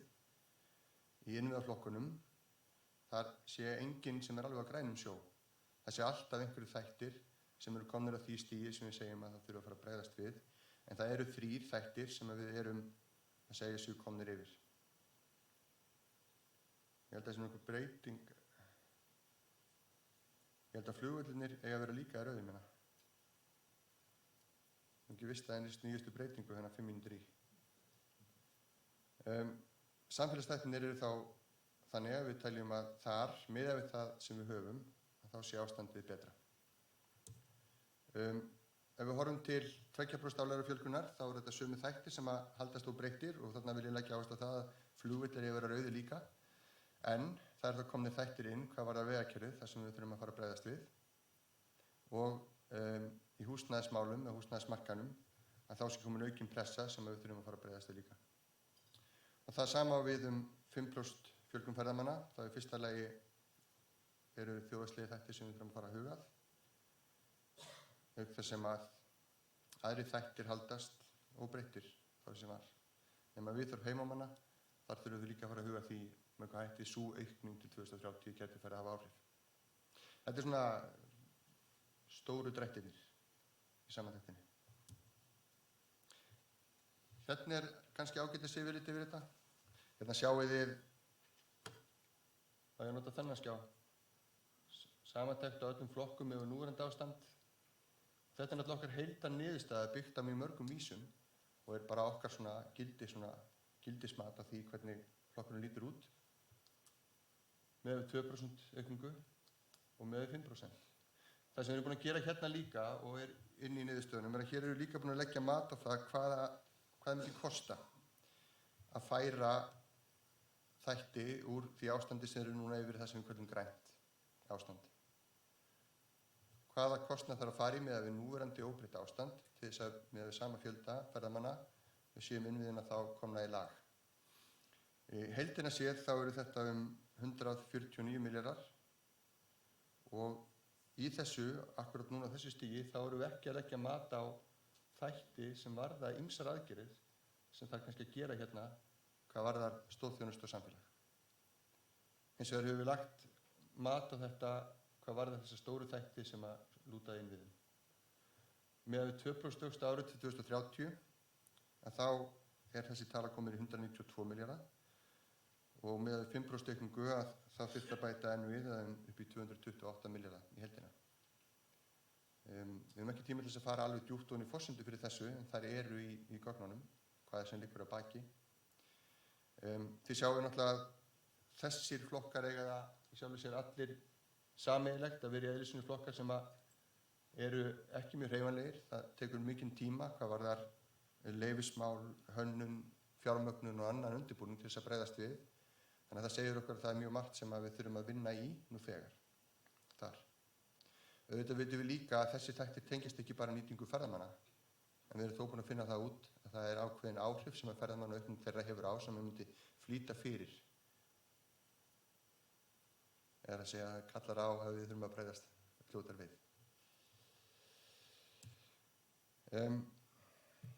Þessi yfirlitsmynd bara að segja okkur aðeins það sama.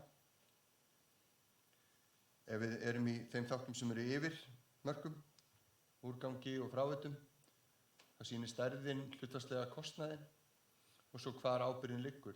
Er þetta hjá ríki eða sveitarfélögum? Er þetta blandaður þáttur? Þannig til dæmis þá erum við að segja hér að stærstu þættirnir sem við erum að horfa á eru úrgangsmálin, vegirnir og náttúrustæðirnir. Þó að þessi þættir hér liggi nú þegar kannski bara gulum að þá þurfa að fara að bregðast við með núverandi ástand.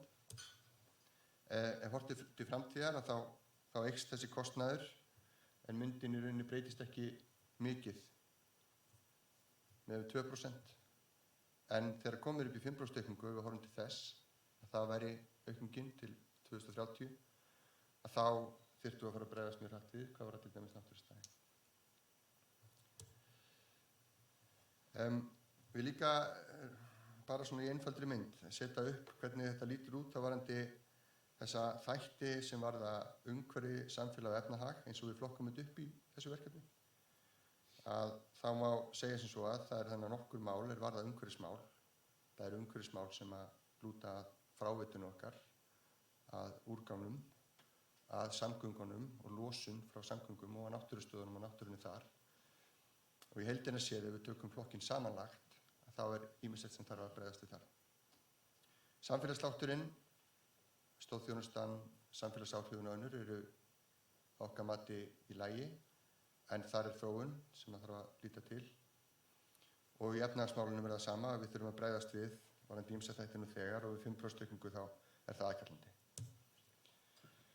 Þannig að ef ég tek bara meginniðurstaðna, fyrsta matið okkar núna, ég mjög ánægður með það að við höfum náð að komast í gegnum það að þróa þetta kerfi. Við vitum að það þarf að bæta í gögnin. Við vonumst til þess að við fáum frá ykkur og öðrum hagsmunaaðilum ábendingar okkar niðurstöðu núna, hvað varðar þolmörkin sem við erum að setja og gögnin sem við erum að nýta og aðra niðurstöður. En niðurstaðan svo að það þörf fyrir aðgerðir á ýmsum sviðum. Megin flöskuhálsarnir með tilliti til umhverfis, innviða, efnahags og samfélags eru þá alþjóðaflugvellir, fráveitur, úrgangur og kolefnisspor ferðamanna. Það á það sama við sviðsmyndir fyrir fjölgun, en þá bætast við þessi samfélagslegu þættir og aðrir lykilinviðir. Það þarf að auka talsvert til fjárfestingar til þess að halda öllum flokkum á grænu ef það raunhæft yfirleitt. En það sem við erum þakklátt með að tekið þátt í þessu verkefni, okkur finnst að nú sé komin góður rammi til þess að halda áfram að þróa og viðhalda varðandi viðmið, gögn, svæði og nákvæmni. En þetta eitt af niðurstöður okkar. Og ég vil lokið mál okkar svo til á réttum tíma. Takk.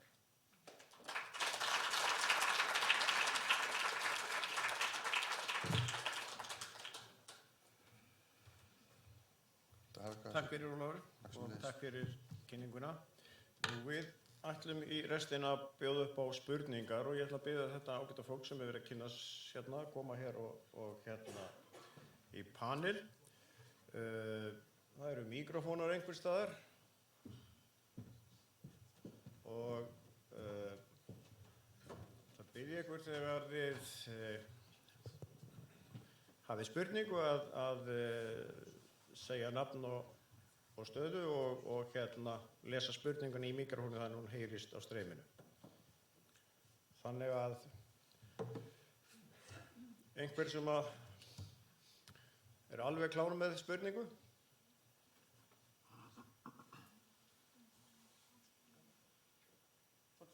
Nei, ég er ekki að bíða. Já. Og með kynningu líka. Það er ekki ólíklegt að fá í spurningu. Guðjón, gjörðu svo vel. Það verður einhver að ríða á vaðið og náttúrulega bara ákaflega mikið af upplýsingum sem er búið að fóðra okkur með hérna. Hér var aðeins minnst á það að það er gefinn kostur á athugasemdum og ábendingum við þessa skýrslu og það er kannski fyrsta spurning. Er þetta mál sem ætti til dæmis að fara í samráðsgátt stjórnarráðsins? Þannig að það sé hægt að koma að stærstu athugasemdum sem menn hafa. Þetta er náttúrulega feikilega umfangsmikið mál og ekki kannski við því að búast að allir fara að fjalla heildrænt málið, en margir hafa mikið vit á afmörkuðum þáttum. Þannig að ég myndi sjá alveg gagn í því. En það voru nokkur atriði sem ég punktaði hjá mér, en ég ætla nú að stilla mig að fara mjög víða. En ég staldraði sérstaklega við umfjöllun húsnæðismarkaðinn og hef ákveðnar efasemdir að hann sé jafn grænn og niðurstaða skýrslunnar gefur vísbendingar Þessi 6% viðmið til að fara í rautt held ég að séu dálítið há og sérstaklega á svæðum þar sem er lítið byggt af nýju húsnæði. Og það væri kannski ágætt aðeins að fá viðbrögð við því. Eru þessi 6% bara tekin úr lausu lofti eða höfum við eitthvað alþjóðleg viðmið í þessu sambandi? Læt þetta nægja? Já. Takk fyrir þetta Guðjón. Ég tek eftir að þú ekkert heyrt það sem ég sagði í byrjun. Ég sagði að þetta yrði sett í samráðsgáttina og væri það til athugasemdar. En Jónas, gjörðu svo vel.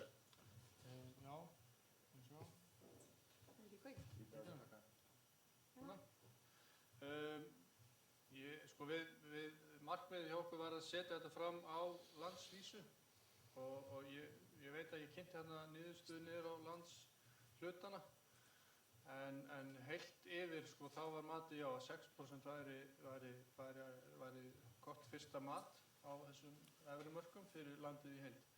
En þetta einmitt eins og Óli var að nefna áðan að þetta eilíft sko vandamál að fara niður á einstaka staði og við vitum alveg að þetta eins og þarna í Vík og fleiri stöðum og Stykkishólmi, þar þetta hátt og svona miklar áhyggjur af þessu sko. En þetta bara eitthvað sem við þurfum að þróa frekar sko. Ágúst. Dæn. Ágúst, ég kem frá höfuðborgarstofu. Þetta frábær vinna, alltaf. En hvað svo? Hvað gerum við svo við þetta? Hvað næsta skref þegar þetta svona komið á blaðið? Þetta fyrir ríkið að vinna þetta, að fara sveitarfélögin eða einkaaðilar, hvernig verður unnið út með þetta áfram? Jú, nú hann bara. Já, þú svara, ég. Ég skal bara, sko fyrst, eins og við nefndum í byrjun þá þetta í rauninni fasi 2 af 3, myndi ég segja. Fyrst þessi sem búið og svo núna fasi 2 og fasi 3 það þessi langtíma stefnumótun sem að þegar þú ert komið með leiðarljós og þú ert komið með alla þessa mælikvarða að það bara vísa þér veginn og þá getum við líka farið að svara sko hvað kostar að laga hitt og þetta, af hverju erum við að því, ætlum við að laga þetta, ætlum við að leggja út í þann kostnað, með hvaða markmiði, tilgangur með því eða ætlum við jafnvel að segja við ætlum ekki að fara þann kostnað, heldur þetta hér og í staðinn fyrir ykkur ákveðnar aðgerðir. Það hvað verður svo, Óskar kannski kemur nánar inn á það líka en þetta eins og ég nefndi auðvitað sko lifandi plagg og þarf að uppfæra og við þurfum að læra á það og eins og merkt sem að mér finnst mjög jákvætt, það komist að niðurstöðu og svo hringurinn utan það hvort að það í rauninni skotheldar eða kannski ekki alveg, að þá verkefnið að bæta það, þannig að fleiri niðurstöðu getur þá verið svo gott sem skotheldar. Það sé nákvæmlega hvar verkefnið mun vistast eða eiga heima kannski eitthvað sem að við svona þurfum aðeins að hugsa, en í mínum huga á þetta að vera sko flaggskip stjórnvalda þegar kemur að lykilþáttum og stýringu í ferðaþjónustu á Íslandi og þar með þarf það náttúrulega að vera mjög nálægt ráðuneyti ferðamála en það hvernig við uppfærum kannski eitthvað sem að væntanlega þau hafa eitthvað hugsað sem sagt, hverjir koma að borðinu þegar við uppfærum og komumst dýpra og nákvæmari í hvern og einn þátt og ég ætla að leyfa Óskar að bæti við. Þetta Þórdís nefndi upp að við hvernig fiskveiðistjórnunarkerfi var til. Það vísu vinnur bara í einni vidd, það vinnur eiginlega bara í líffræðilegri vidd sem vendunar og nýtingarkerfi. Við erum að vinna í 3 viddum með aðferðafræði og verkfæri sem getur með tíð og tíma gefið okkur tækifæri til þess að bæða forgangsraða verkefnum og taka nauðsynlegar ákvarðanir, stjórnvaldsákvarðanir innleiðingu stýringa þar sem að þess þörf. Þetta svona spurning alltaf hvort kemur undan, eggið eða hænan. Það væntanlega betri niðurstaða að vera komin með einhverja þætti sem við erum svona nokkurn veginn sammála sig á rauðu áður en við förum að ræða stýringu því að það ekki góð pólísí að fara mikið í stýringu þar sem kannski engin þörf á því eða jafnvel mjög skiptar skoðanir hvort það sé þörf á því.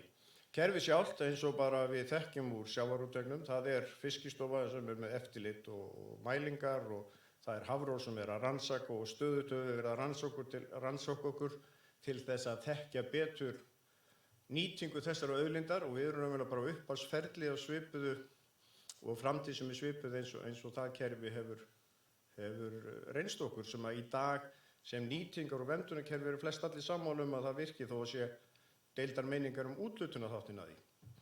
Þannig að við erum að færa okkur þangað og erum alltaf búin að búa við óheyrilega mikinn vöxt og íslensk ferðaþjónusta búin að eiginlega lyfta grettistaki, maður sér það hér á niðurstöðunum hvað við erum raunverulega í ótrúlega góðu ástandi með að núna erum við bara að velta fyrir okkur 25% vöxt og þá erum við bara lent út í skurði en við höfum hins vegar komist hingað á þessum 5-6 árum með bara öfluga ferðaþjónustu.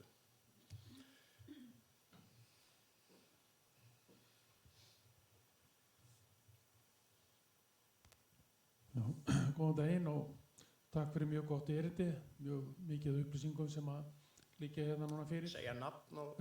Ég heiti Arngrímur Hermannsson og hef verið að fara með ferðamenn upp á Jökla og hálendi Íslands í 35 ár og ég hef dálítið svona reynslu af því og það sem að mér finnst vanta pínlítið svona inn í þessar niðurstöður og á kannski eftir að vinna, það er það sem maður myndi segja kannski væri álag per dag. Það kom hérna fram aðeins að það væri 95.000 ferðamenn einhvern ákveðin einn dag.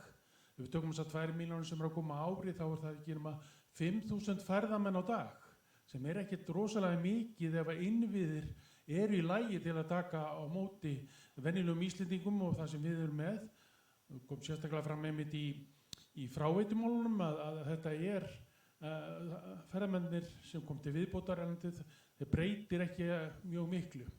Þannig að það verður voða gaman að sjá einmitt álagið, hvernig álagið dreifist yfir árið og svo náttúrulega líka, ef þessi 95.000 verður á hverjum degi þá er það 34 milljónir ferðamenn sem að kæmu, ef við getum annað því, en við önnum mjög auðvitað 5.000 á dag.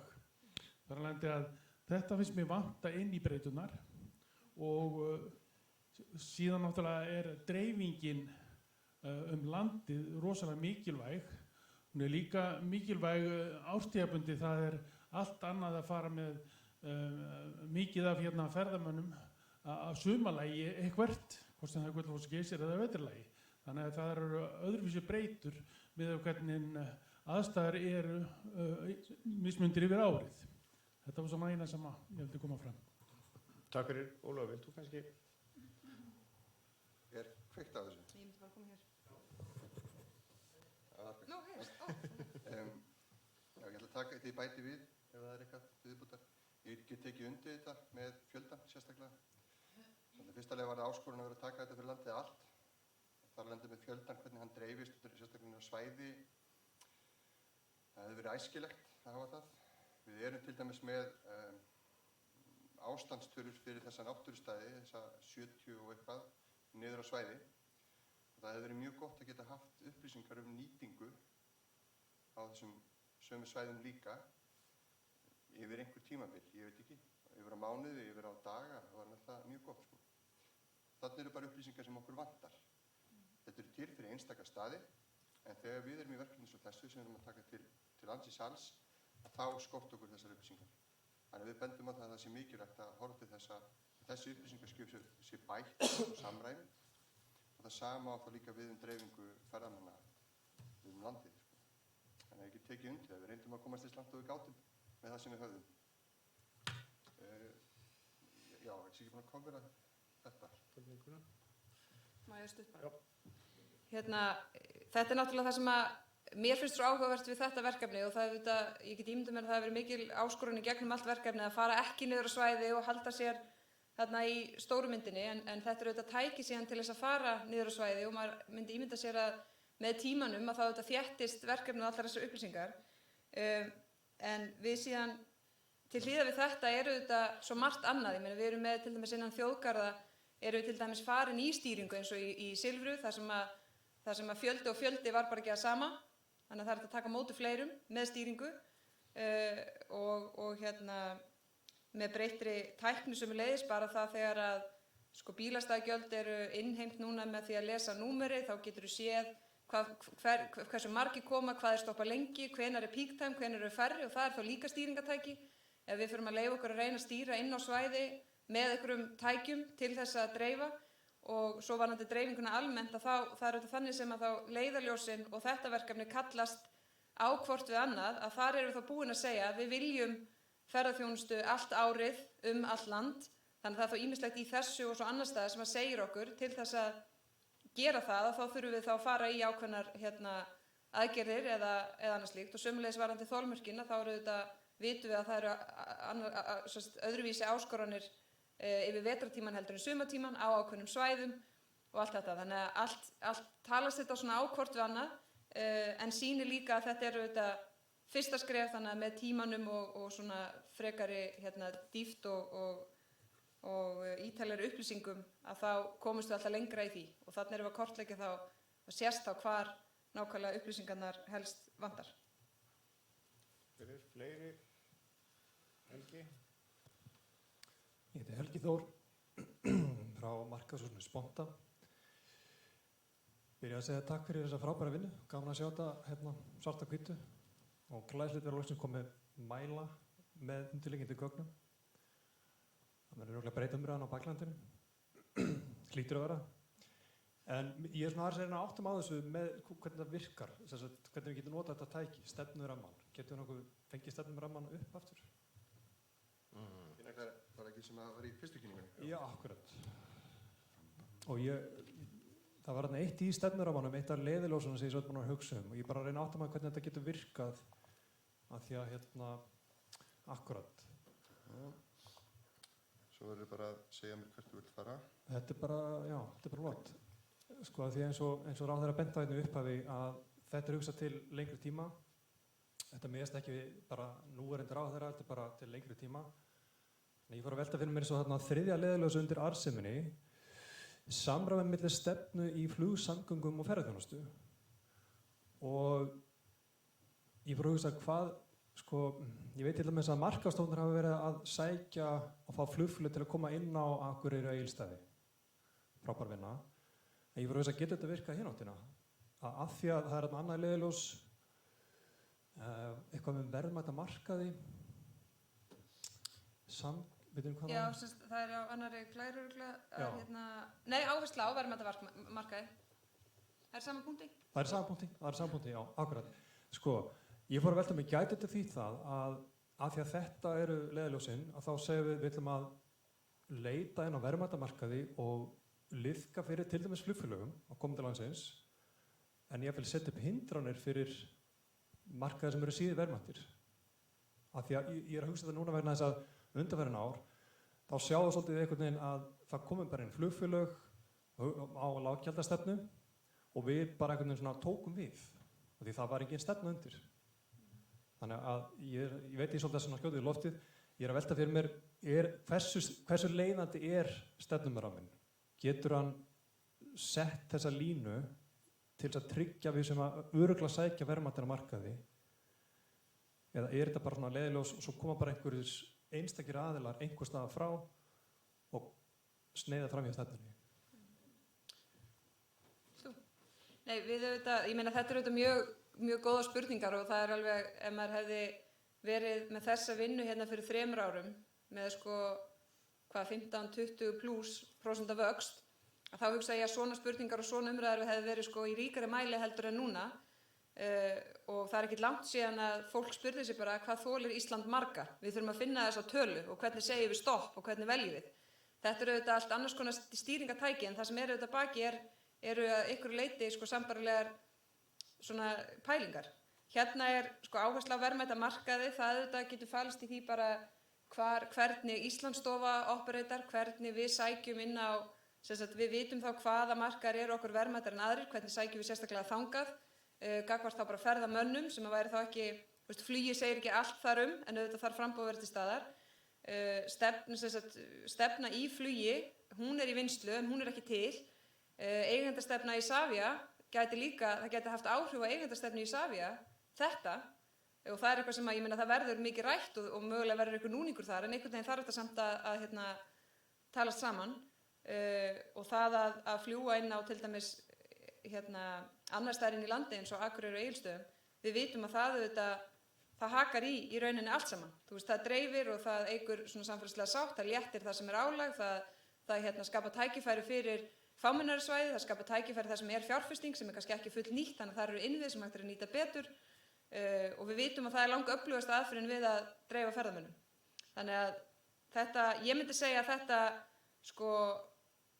hjálpi absolutt til og vísa okkur veginn, en svo eru þetta bara aðrar stefnur þar sem er kannski annar haus sem að vinnur það og það er það spurning hvernig nákvæmlega það þróast, þannig að við erum öll sammála um að ganga í þennan veg, að þá myndi ég segja að þetta hefði áhrif á þessa þætti sem að þú nefnir. Og auðvitað er mikil áskorun að hvernig við, ef við einhvern tímann lendum í því að þurfa að fara að stýra því nákvæmlega hverjir koma og hverjir ekki. Eins og í Nýja-Sjálandi það er svo langt í burtu að þau í rauninni, svona það er, lúxusstaðan svo að það eru bara frekar, af því það er löng leið, þá eru önnur markaðslögmál heldur en þegar það er rosa stutt að koma og fyrir mjög lítinn pening. En núna erum við náttúrulega líka að sjá að það vantar framboð, miklu frekar heldur en eftirspurnin, það vantar bara flugframboð. Og það eru líka lággjalda flugfélög sem eru að minnka sitt framboð og nú eru við fann af áhyggjur af því og viljum endilega, þetta er allt svo, þetta samtal núna er svo gjörólíkt því sem var fyrir 18 mánuðum og maður hefði haldið þá að yrði í dag. Þannig að þetta eru svo miklar breytingar sko, á stuttum tíma. Það má líka kannski bæta við að leiðarljósin, þau eru náttúrulega þessi rammi sem við höfum til hliðsjónar þegar við förum í þetta verkefni aðgerðabundin stefnumótun og aðgerðirnar og stefnumótunin tekur mið af þessu ramma, þannig að þetta er svo sýn sem við sjáum fyrir okkur að íslensk ferðaþjónusta sé að þróast og allar aðgerðir verða að vera innan þessara ramma. Þó að ramminn í sjálfum sér fel ekki í sín neitt svona boðhátt, lagalegan boðhátt, þá er hins vegar alveg ljóst að þá hafa stjórnvöld sett þetta fram og þetta hefur fengið umfjöllun og þetta er áttin sem við erum að ferðast í. Fleiri spurningar?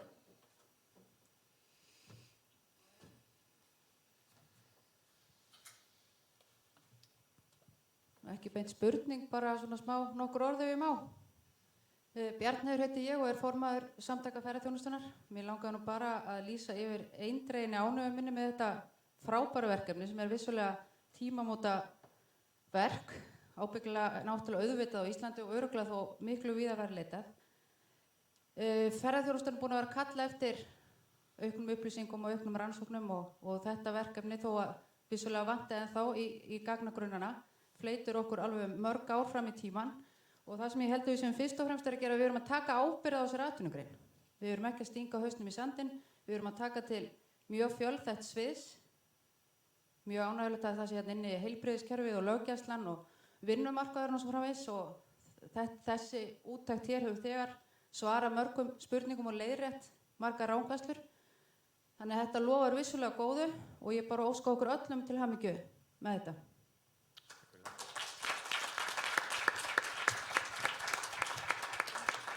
Nú ef það er ekki fleiri spurningar þá bara ætla ég að segja takk fyrir komuna og þátttökun í fundinum og fundarflytjendur, efnisflytjendur, bara takk hérlega fyrir skýr og skeilega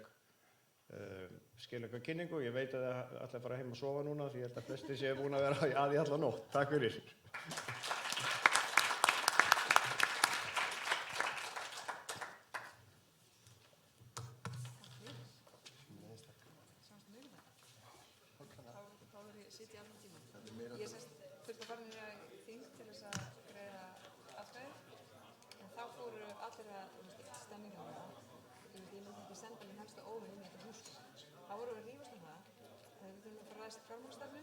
Hvort það er minni fyrir málþóf, en það er samt gott að fyrir þetta langar tíma, þannig að þetta fyrir málþóf, ég bara svo ég veit það ekki. Það fyrir fundarstjórn það hvort það væri málþóf, það hvenær þetta fara